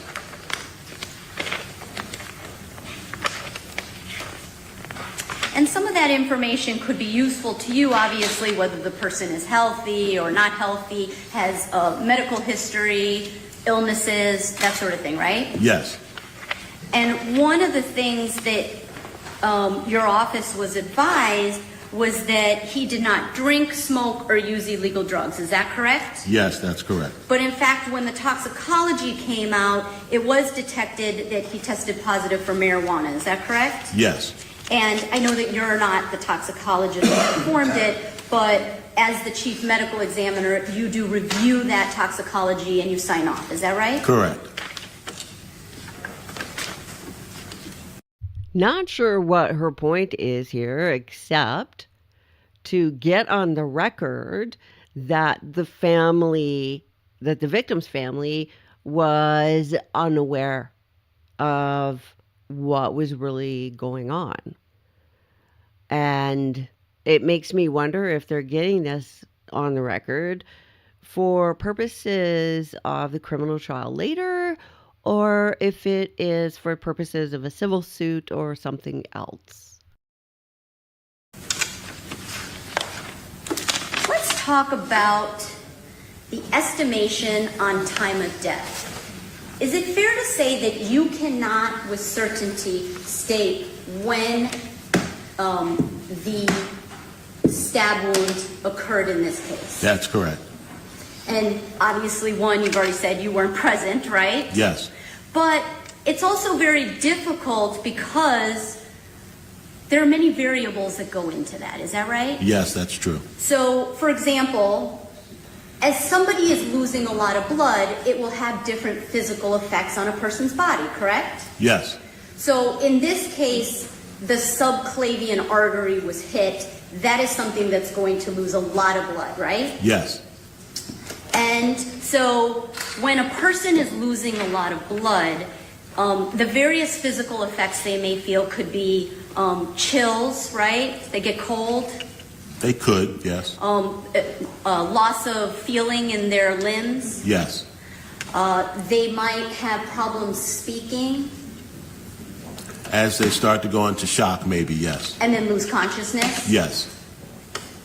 And the rate of loss of blood can be affected by, for example, how big the person, their body type, right? It could be, yes. What about if pressure was placed on the wound versus not placed on the wound? Yes, that could affect the amount of blood that is lost. And the usual progression of blood loss will be that the person might be speaking, then move to nonsensical speaking, then kind of just making kind of noises until they lose consciousness. Is that right? That could be something that could occur, yes. Now, did you I just want to note he's saying could be, maybe, possible, could. Not, yeah, that's definitely how it always goes. listen to the 911 call in this case? No. Okay, are you aware that Mr. Albumselli, first of all, 911 was called at 4:58 p.m. Are you aware of that? No. Okay, and were you told by anybody that when 911 was called, he could be heard saying, "I can't feel my arms"? No. Okay. If you heard, though, or you understood that information, that would appear that he wasn't at the point where he was at unconsciousness yet. Correct? Oh my gosh. I don't know how this guy is not rolling his eyes. Well, do you think that if he's talking, that means he's not unconscious? What are you really asking this? Right? Are you really asking this guy this? She's trying to get something narrowed down. She's trying to get TOD narrowed down to a specific moment by using these other clues. And he's already said he can't tell her. But, she's going here. So what do you think, all you non-medical people out there? Do you think if someone's talking that they're conscious or unconscious? My goodness. Correct? That's correct.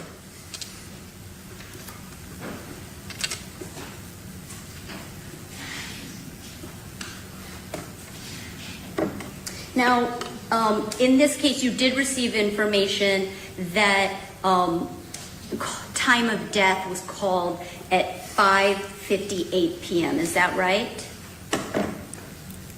I have it at 5:55 p.m. You're correct. I apologize. 5:55 p.m.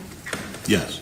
That the 911 was called at 4:58, and approximately 1 hour later is when time of death was called. Is that right? Yes.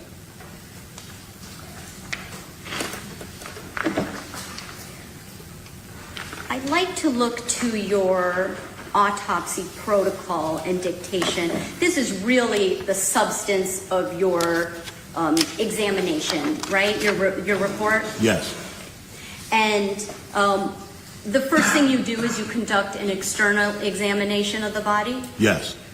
And I understand here you had put no fractures, lacerations, or deformities of the extremities. Let me ask you this. Can you explain what the difference between a stab wound and a laceration is? A laceration is a tear in the skin from a blunt force injury. So a blunt object hits the skin, it tears the skin. I have to repeat this comment in the chat because it's hilarious. A Silver says, after he died, do you think he was conscious or unconscious? And so when you look at the injury, there might be an abrasion or contusion around it because the skin was struck by a blunt object. It tears the skin, so you have tissue bridging going from one part of the skin to the other. These are small vessels that don't get torn when the blunt object strikes the skin. A sharp force injury cuts the skin. You don't get abrasion or contusion around it, and you don't have tissue bridging because those little vessels are cut. Okay, so that's the difference of why you wouldn't call the stab wound to the chest a laceration? Correct. Okay. You did notice... I just want to point something out here. A lot of people say laceration when they mean cut, like it's a sharp force, right? So technically, laceration is a blunt force injury that breaks the skin, but a cut or sharp force injury is not a laceration. It's a sharp force injury. And we heard about this as well in the Karen Reed case. However, people use laceration to mean cut all the time. And why am I bringing this up? Well, because she is. And I think that because the detective said that Christian had a laceration on his face, that the lawyers might try something funny with the semantics here. So that there was a healing scar surrounded by smaller healing scars on the right heel. Is that right? Yes. Okay. And the heel is considered the foot? Yes. Okay.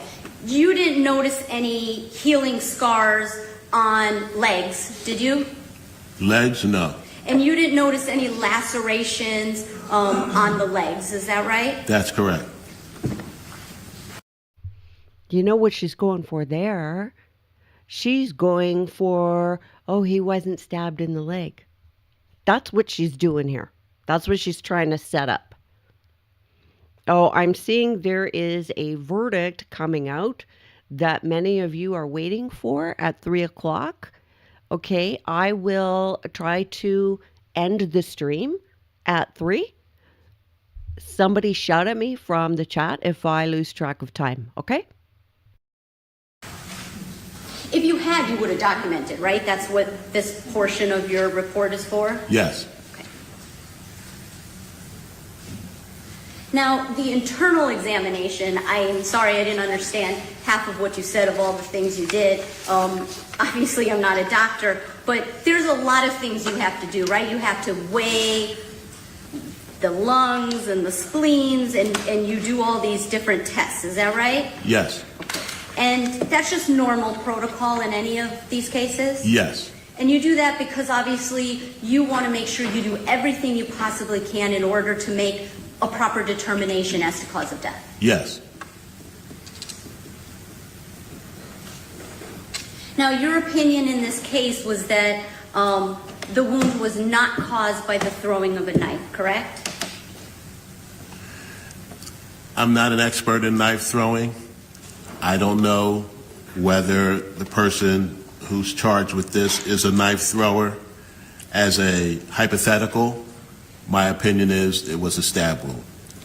But if you give me other information that the person is a knife thrower, they throw knives and they throw them into targets and whatnot, then maybe this could have been a knife that was thrown.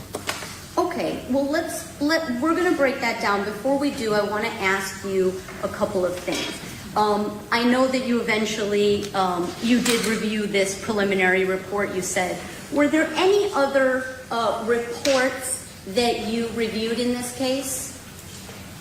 For example, the fire rescue report? No, not that I recall. Okay. Any other supplemental reports from the detective? No.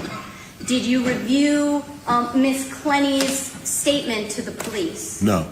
Would you agree that perhaps there could have been something in her statement, facts, important facts, that could maybe change your determination as to the outcome? As to cause and manner of death? As to, not the cause of the death, but as to that it wasn't by a knife being thrown. Repeat the question again? Is it possible? What are you doing? You want me to be an investigator. I'm an ME. I'm doing my thing. I'm doing my job. Here are my limits. I keep saying I'm not a professional knife thrower. If you give me more information, I'm open-minded. But now he's supposed to, come up with a different conclusion medically based on something she said? Of course he doesn't understand her. I wonder if he wants to say, you're an idiot. Possible that by reviewing her statement completely, it could possibly have changed your determination that a knife could not have been thrown in this case. It could have, yes. So let's look to the evidence of the injury. That is another section in your report, right? Yes. Okay. And first of all, when you received the body, the wound was sutured, right? Yes. And that's just normal because when the person goes to the hospital will do that and give it to you, or not necessarily? Not necessarily. Okay. Is it fair to say by suturing it might change how you can observe the body in its, I guess, most natural form of when the incident occurred? That's fair to say, yes. And you... I think it would depend on the medical intervention. If they had to excise something or further cut away necrotic tissue, let's say, or something else, then yeah, it could change. I think the answer should be it depends. But you know where this lawyer is going with this. Look, if it was maybe instead of 3 inches, if it was 2 inches instead, seriously, is that going to make it better?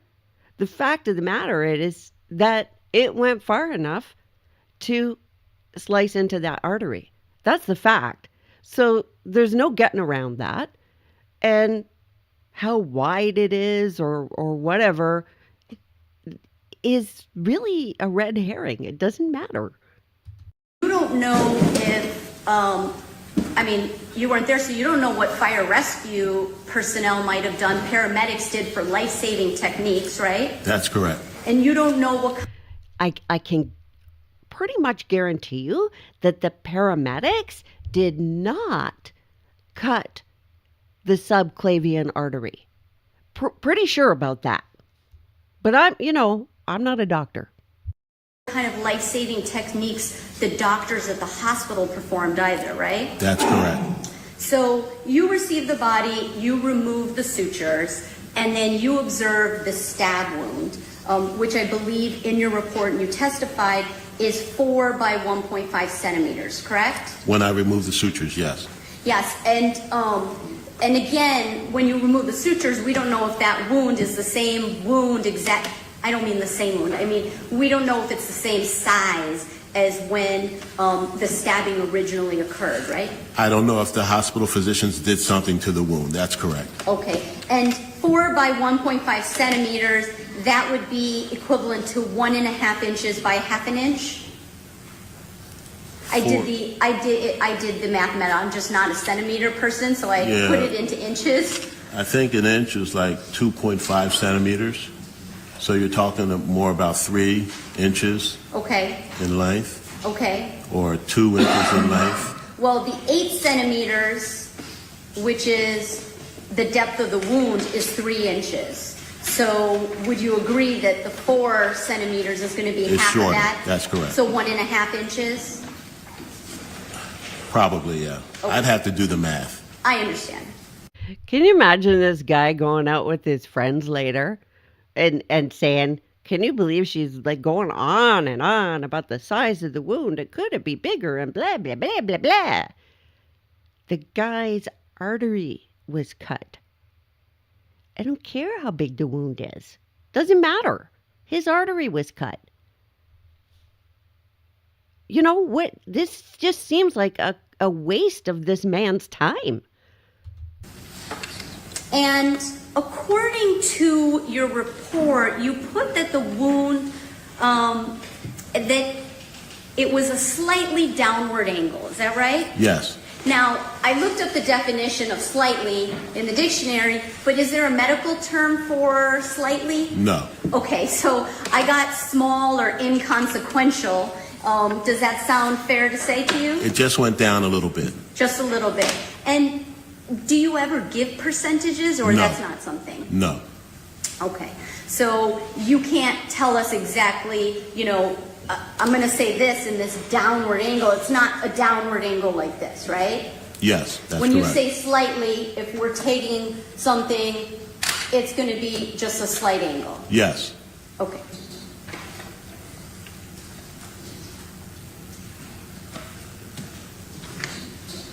Now, do you agree that when a person, if somebody were standing face to face and stabbing somebody, would you agree Did you see him change his hand position? He's like praying. Oh gosh, please, can this be over soon? that it would depend on the height of the individuals, of the two people? The injury? Well, potentially how slight it goes in. It could be based upon the entry wound could depend upon the height differences of the two people. When I describe Did you catch that? He took a big breath, like, oh, he seems exasperated almost, and he's trying to hold it back.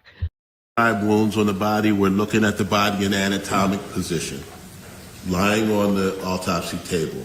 When something happens to a person, if they're shot or stabbed or beat, they don't stay in anatomic position. They move. So I can't tell you in what position the person during the stabbing was in and in what position the person being stabbed was in. They could have been bending over, they could have been bending back, they could have been on their knees. I don't know. Okay, that's fair to say. So it would be clear that you don't know if, for example, Abu Mseli was leaning forward and going to aggressively attack Miss Clenney, right? That's correct. Which would then move his body forward and could affect the angle of how a knife goes into his body. That's correct. Also, the fact that she's 5'8" and he's 6 foot, which is a 4-inch difference, that's not something you're taking into consideration in your examination. That's correct.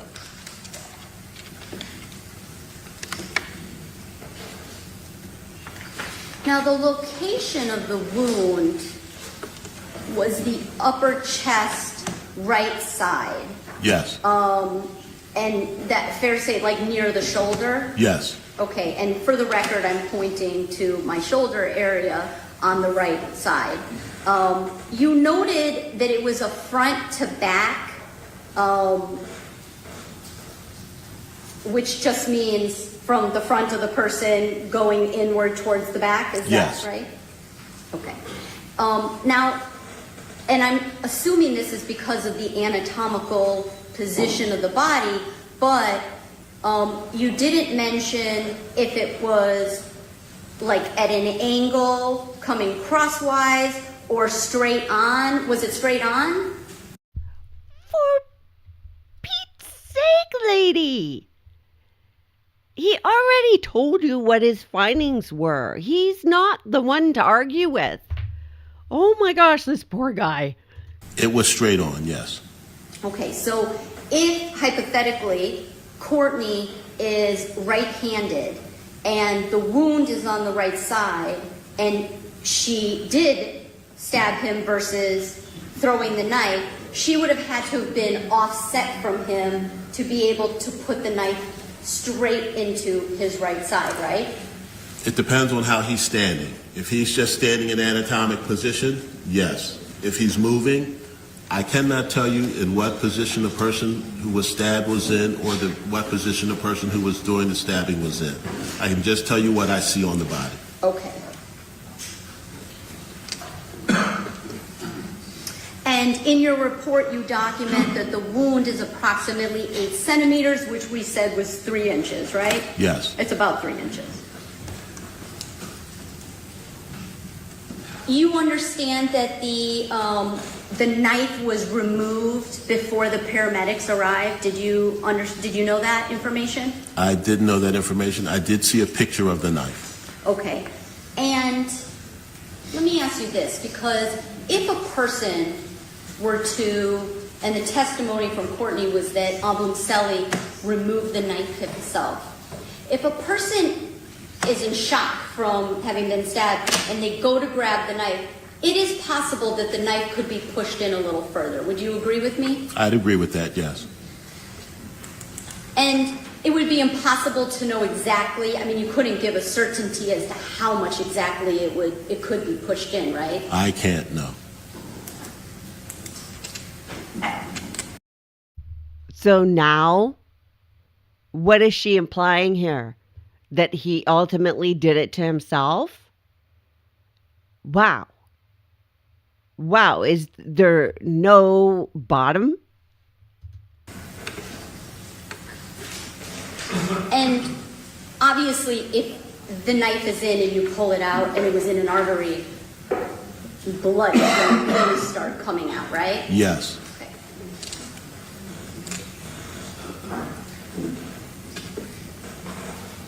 Now, you mentioned that the pressure used to have the force to put a knife into a body would be 8 to 12 pounds to get through the skin. Is that fair statement of your testimony on direct? People have done experiments on cadavers, putting knives through different parts of the body, cartilage, bone, skin, and they have described it as being 7 point something to 11.9 pounds to go through the skin. So 8 to 12, yes. Now, knowing that this was in the subclavian artery, it didn't go through bone? No. Okay, so it went through muscle and then the artery is right underneath the muscle? Subcutaneous tissue, muscle, and then the artery is down there, yes. Okay, so you're not sure exactly how much pressure, but estimating based upon experiments, you think... Lady, he said at least in this range. Approximately 8 to 12 pounds. Yes. Now, that's quite a bit of pressure. Would you agree with that? That's not just like me standing here and just like straight putting a knife into somebody's body, right? You have to really push put it some in. pressure. Yes. Okay. And would you agree with me that it would be more the pressure, the more you can move your hand back and move something, you're going to get more force to it, right? Just like a baseball, if I'm throwing a ball, I'm going to get more pressure and it's going to fly farther than if I just hold it like this and just kind of throw it like that, right? That's correct. Okay. So, did you see any defensive wounds on Mr. Abumseli? No. All right. Now, let me ask you this. No defensive wounds on the victim. So explain to me then how the earlier incident just before the crime, explain to me, how that happened and there's no defensive wounds. So I am going to switch screens here because I'm going to wrap this up. I'm going to talk to chat for a minute because you guys, some of you want to go see another stream that somebody's got. So, Shanna the Banana says, all this song and dance just because the Little Miss Princess doesn't want to be in jail. TikTok time to grow up. Yeah. Yeah, Eron says, bet she was running, chasing him. Perhaps. Oh, Jenny's saying you don't have to go anymore because it was already announced? Oh, okay. But is Grizzly True Crime having a live stream right now? Because I can let you go if you want to go over there. I like her. She's a class act. No, okay. So people are saying, no, you want to stay. Okay. Well, we can go back to it. We can go back to this. But just for a little while. But this doctor I love him. He's interesting. And, yeah, this is something. This trial is going to be something. Okay. Here we go.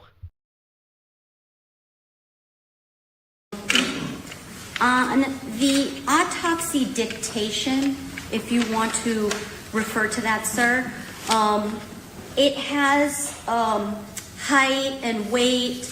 Can you tell me, I with your handwriting, I apologize, the weight, what does that say, sir?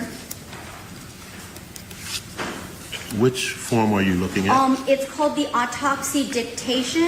If you Oh, don't- yeah. You have it? 200. Okay. That's a 2, that's a 0 and a 0. It looks like Yes. a 2-6. No, it's 200 Okay, and what's the 2-7 underneath it? is BMI. BMI, okay. So 200. And if I told you that Courtney was 150, then the decedent Abumseli had 50 pounds on her. Is Yes. that right? Yes. And 4 inches. Yes. Doesn't matter when one of them has a weapon. They call that an equalizer. And as you say, like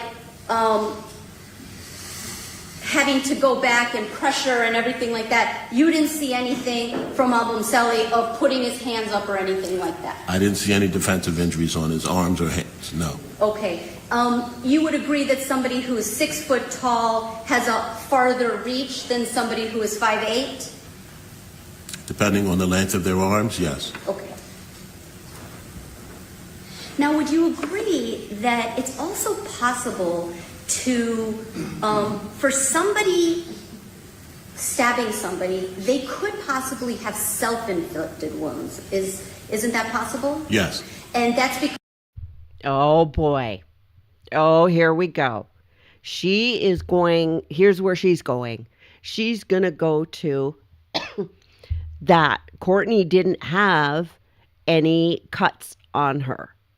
So for the assailant to have cuts on them is very, very common. And a lot of people planning such things aren't aware of that and are surprised when that happens. It's very common, but there are two things that happen. One is that they simply slip, okay, which means that kind of injury is not going to be on the assailant every time. And the second thing is that their hands become slick with blood, right? And that makes the weapon slippery, and so it's easier for them to get cut. But in order for the blood to be on their hands or get on their hands, well, there has to be an initial injury first. So the first stab wound would not create that condition of a slippery knife. It would not. So it's just like in blunt force trauma. If you see what's called a cast-off pattern, where the droplets go like this, right? Up. What that tells you is that the person had been struck twice, because there needs to be the initial injury for the transfer to take place to the weapon. I'm not sure if I'm making sense. So I think this is where she's going, and it's malarkey. because I think they call it slippage, right? Because of so much blood, the knife could slide back and it could cause cuts on the person's hand, right? Yes. Okay. Yes, if there were multiple strikes, but there were not. It doesn't mean she threw it. I'm sorry. Judge, if I can have a moment.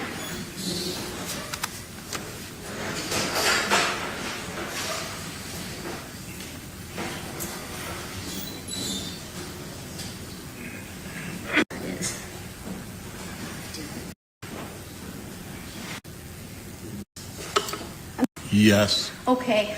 Sir, can you see that? All right, these hands?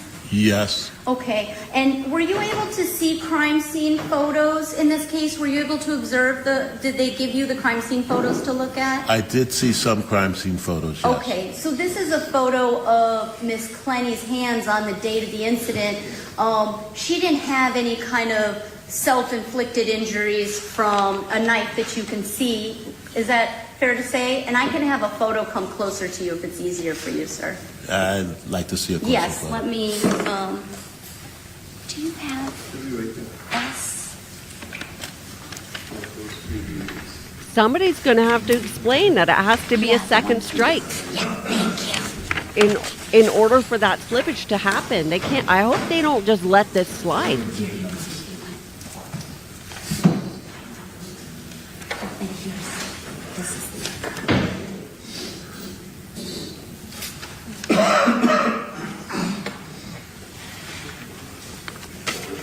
Thank you.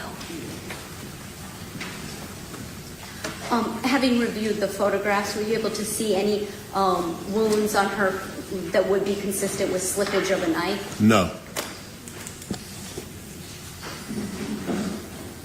You can, hold on, just wait 1 second. Oh, can you turn to the next one, please? Oh, you received photos of the knife. I think you said you I saw the saw knife? photos of the knife, yes. Okay. And from your examination of the wound, would you be able to say how sharp the knife was? By just looking at the wound? Yes. No. What about, you see this knife, this kitchen knife, can you tell how thin or thick the knife is by your examination? By looking at the wound itself? By looking at the wound, yes, sir? No. And what about by examining the knife itself? You could, are you getting at whether I can tell whether that was the knife that did this particular thing? Well, let's assume. Look at the balance on that knife. I can't see anybody throwing that with any accuracy. Then again, I'm no expert. Maybe Courtney in the chat, if you're still here, can comment on that. Assume it is. Okay. I don't think there's any a disagreement with that. So my question would be, if you had the knife to examine, would that help you in determining whether it is thin or thick or sharp? Yes. or dull? Now, you would agree that a knife that is thin is able to penetrate deeper into a body than one that is dull, right? One that is sharp would be... Yes, one that is sharp, Yes. excuse me. Yes. But not just sharp, one that is thin versus thicker is what my question really was. Well, it depends on how sharp the knife is, not Okay. necessarily thin or thick. Now, in this case, this is the Global Cromova stainless steel knife, GS14. It's a very sharp and thin knife. Did you do any research into this knife before No. you made your determination? Why is she going? Oh my gosh, why is she going through all this? He's not a knife expert. He's not a knife throwing expert. It doesn't matter. It doesn't matter whether it was thick or thin or this or that. He knows what the injury looks like. He knows cause of death. He knows approximately how much pressure. And even if he's off on the pressure, it's at least 8 to 12, was it that he said? So all of this, she's just spitting into the wind. Like what? Come on, lady, you're not even in front of a jury. I get, baffle them with BS and red herrings and all that. It doesn't matter. Courtney admitted this is what she used, and her actions cut his subclavian artery. This doctor can't attest to whether or not it was thrown or this or what position or anything. What a waste of this professional's time. Determination? No. Did you get any information on the weight of the knife? No. You do understand that the weight of a knife can make a difference when it is thrown through the air, right? I'm not an expert in knife throwing. Are you aware that the distribution of the weight can make a difference on the rotation of the knife in the air as it is thrown?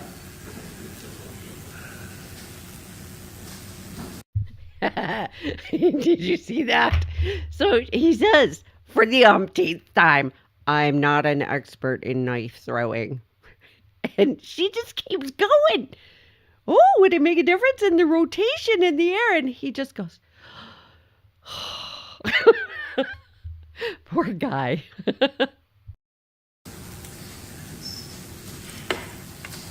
As a novice in this particular thing, I would be aware of that, yes. Okay. And are you aware the more a knife weighs, the deeper it can penetrate a body? When throwing it, Yes, sir. that I don't know. Would you agree with me that throwing a knife into a stationary object could be different than throwing a knife into a moving object? Yes. And that's because a knife throwing has velocity, and a person moving in that same direction has a certain velocity as well, right? Yes.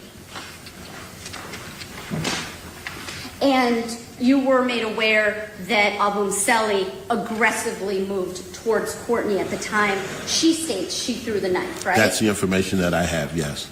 You understand that a knife gains speed as it travels? That I don't know. Distance is important in... What? A knife gains speed as it travels. How does that work? Okay, maybe my understanding of the physics is off. That doesn't make sense to me. Does that make sense to you guys? And again, why is she going through all this with this poor guy? Are they going to do this in front of the jury? I mean, if they're going to do this in front of a jury, they should bring in an expert on physics. In a knife being thrown? As a novice, that probably is correct, but I want to say again, I'm not an expert in knife throwing. Okay. I am an expert in what knives do to people. All right. But Jenny is saying, no, it slows down to friction from the wind and it lowers in the air because of gravity. That's what I thought, because it works the same with bullets. Thank you, Romeo. Romeo says this lawyer, Ms. Owens Boone is still annoying like crazy, yeah. having said that, your opinion is that Courtney could not have thrown this knife, right? As a hypothetical, the hypothetical that I was given, I said that what I see on the body is consistent with the person being stabbed. If I get other information that the person doing that had the knife is a knife thrower, that this is the type of knife that you could throw and it will go into a target, then I might have another opinion. Good for him, because she's playing the same stupid game. She just had to repeat it yet again. And he clarified, no, actually, you're not right. Well, you're saying knife thrower, but a person doesn't have to be an expert knife thrower to actually hit a target. Isn't that true? That I don't know. Have you seen there are millions of YouTube videos out there with people who are knife throwing and they're not experts? I don't watch YouTube. Did you consult with a knife throwing expert? No, I did not. Did you do any research into knife throwing? What is wrong with her? Why does he have to consult with a knife throwing expert? He has to look at the body. He's a medical professional. You know, I suppose if he had a question, if there was a discrepancy, if there was an issue, a medical question that needed to be answered, he might do some research or look into something. I mean, they do research, right? I mean, not always MEs, but research is done in this field. This is not his job. She's going after the wrong witness. Why don't they get an expert in there? Why don't they get Courtney up and say, show us, honey, how you threw the knife. Show us. No, I did not. Have you written any kind of articles or published anything regarding knife throwing? No, I have not. You agree that a person could generate a lot of power in a throw based on adrenaline? Judge, all this is speculation. He's an expert, Judge.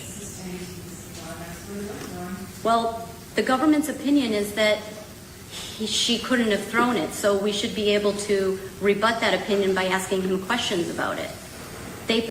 So now the judge has said he's not an expert in knife throwing. Look at this poor guy. He's just got his head down like, oh God, I gotta stay here a while longer. So the judge says he's not an expert on knife throwing. But oh no, she's gonna keep arguing. Doesn't occur to her that maybe she needs a different witness to ask these questions of. Wow. Put that into evidence.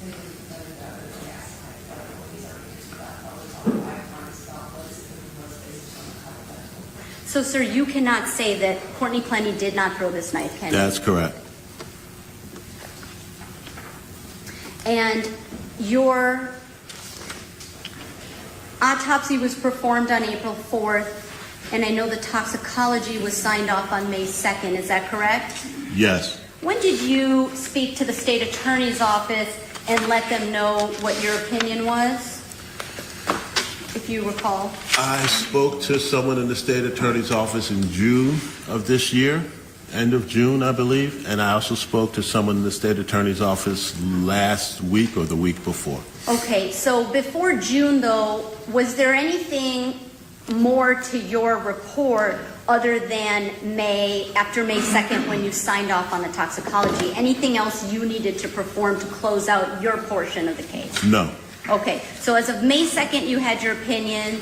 On the end of June, you spoke to the state attorney's office? Yes. Okay, and the charges here were filed, you're aware, in the middle of August? I don't know. Okay, may I have a moment?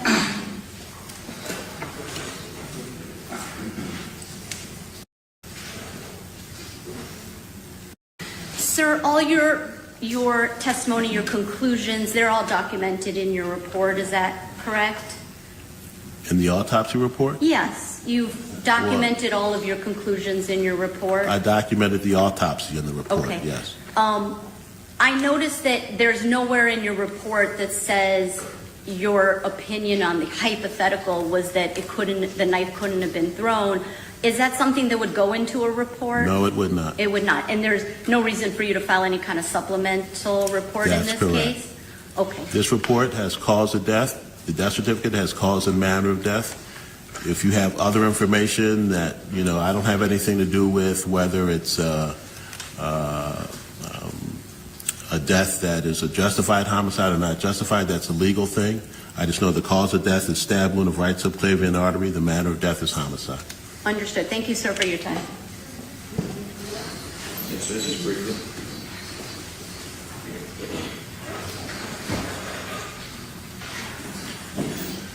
All right, so Dr. Hutchins, the defendant gave a statement in this case, and if she was to tell you, and this hypothetical was posed to you, that she's 10 feet away, so roughly as far as I am from you, and she used the word flung the knife, and you weren't provided any further information that she was a knife-throwing expert, is it your opinion that she could not have thrown the knife? She said she flung it. Flung it. I would say that that is not something that could have happened given the injury that this person has. No further questions, Judge. Any other seats, please? From the state, yes. Yes.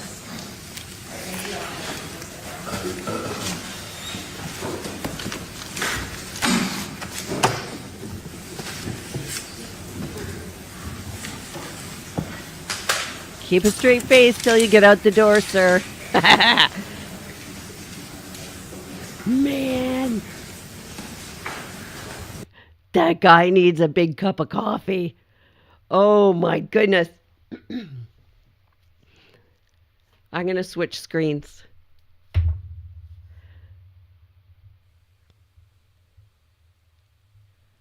This is hilarious. Rel says he got more with one question. You mean the prosecutor? Yeah. One question. Here's the information. This is what the accused said. Does it match? Nope. That's it. Wow. Courtney is saying no human being with a shred of self-preservation would ever throw this knife. Interesting. Yeah, I'm not a knife thrower, right? If I had one, I'm not going to allow it to be obtained by any assailant. That's for sure. Andy says, I don't understand. If she was so afraid, why did she throw her only weapon? Yeah. Uh-huh. Because it didn't happen, but we all know that, right?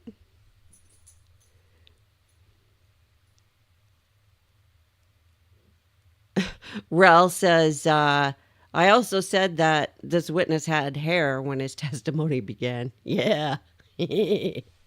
Captain Katie is saying, hurry, dude, run, run, run out the door. Ashes, I agree. She didn't throw the knife. She stabbed him. Yeah. Jenny is saying it's not the typical knife that is thrown. It's serrated, which means it would be harder for it to penetrate. Yeah. Yeah, for sure.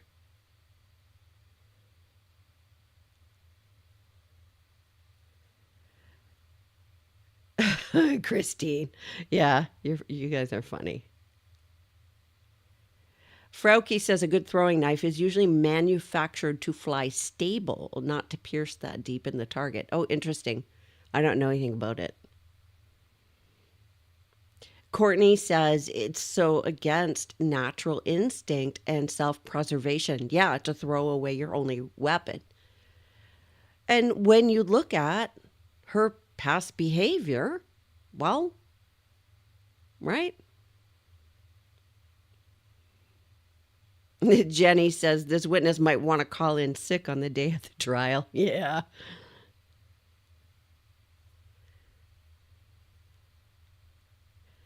Frauke saying, yeah, maybe people who watch too many ninja movies.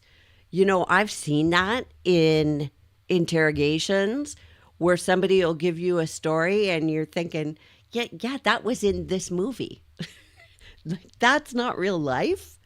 You're thinking of a movie or a novel or something.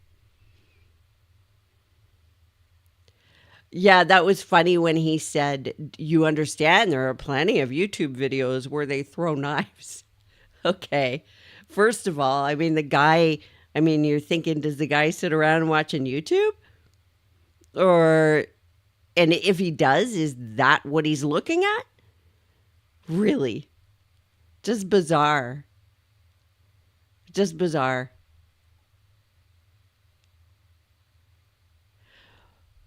Okay, guys, I think I am going to end our chat for today.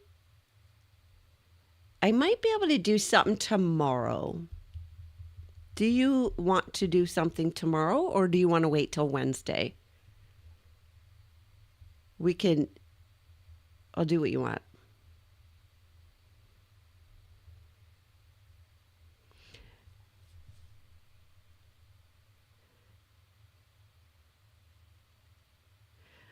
Ral's saying throwing a knife that would end up in a downward angle means throwing it like a volleyball. Interesting. Well, and the other thing that she did during her interrogation is she demonstrated like throwing it. She had it like this. I don't know how you throw it 2 feet like that. Okay, everybody's saying tomorrow's good. So I'm thinking tomorrow at, I don't know, is 10 a.m. too early for you guys? Because I'm thinking 10 a.m.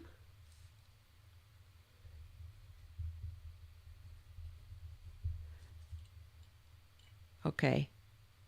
So that I can, because I have to get some stuff done. Romeo Saints is saying, can we use your eye roll expression for memes? I don't know. What are you gonna do with them? I don't know if I want to be a meme. You could put them here, I guess. I don't know, or email it. I don't know. I guess once something's on the internet, it's fair game. There's probably not much I could do about it. Okay. I'm going to sign off. Thank you all for coming. I'm going to set up a stream for tomorrow at 10 a.m. And it's going to be labeled differently because I already set up the stream for Wednesday. So I forget what part this was, but it will be part, I don't know what this is, 9A, right? Instead of just the part. I don't know if I'm making sense. All right. I'm going to go. Thank you for coming and your comments. It's always interesting. Trust your gut. And I'll see you tomorrow.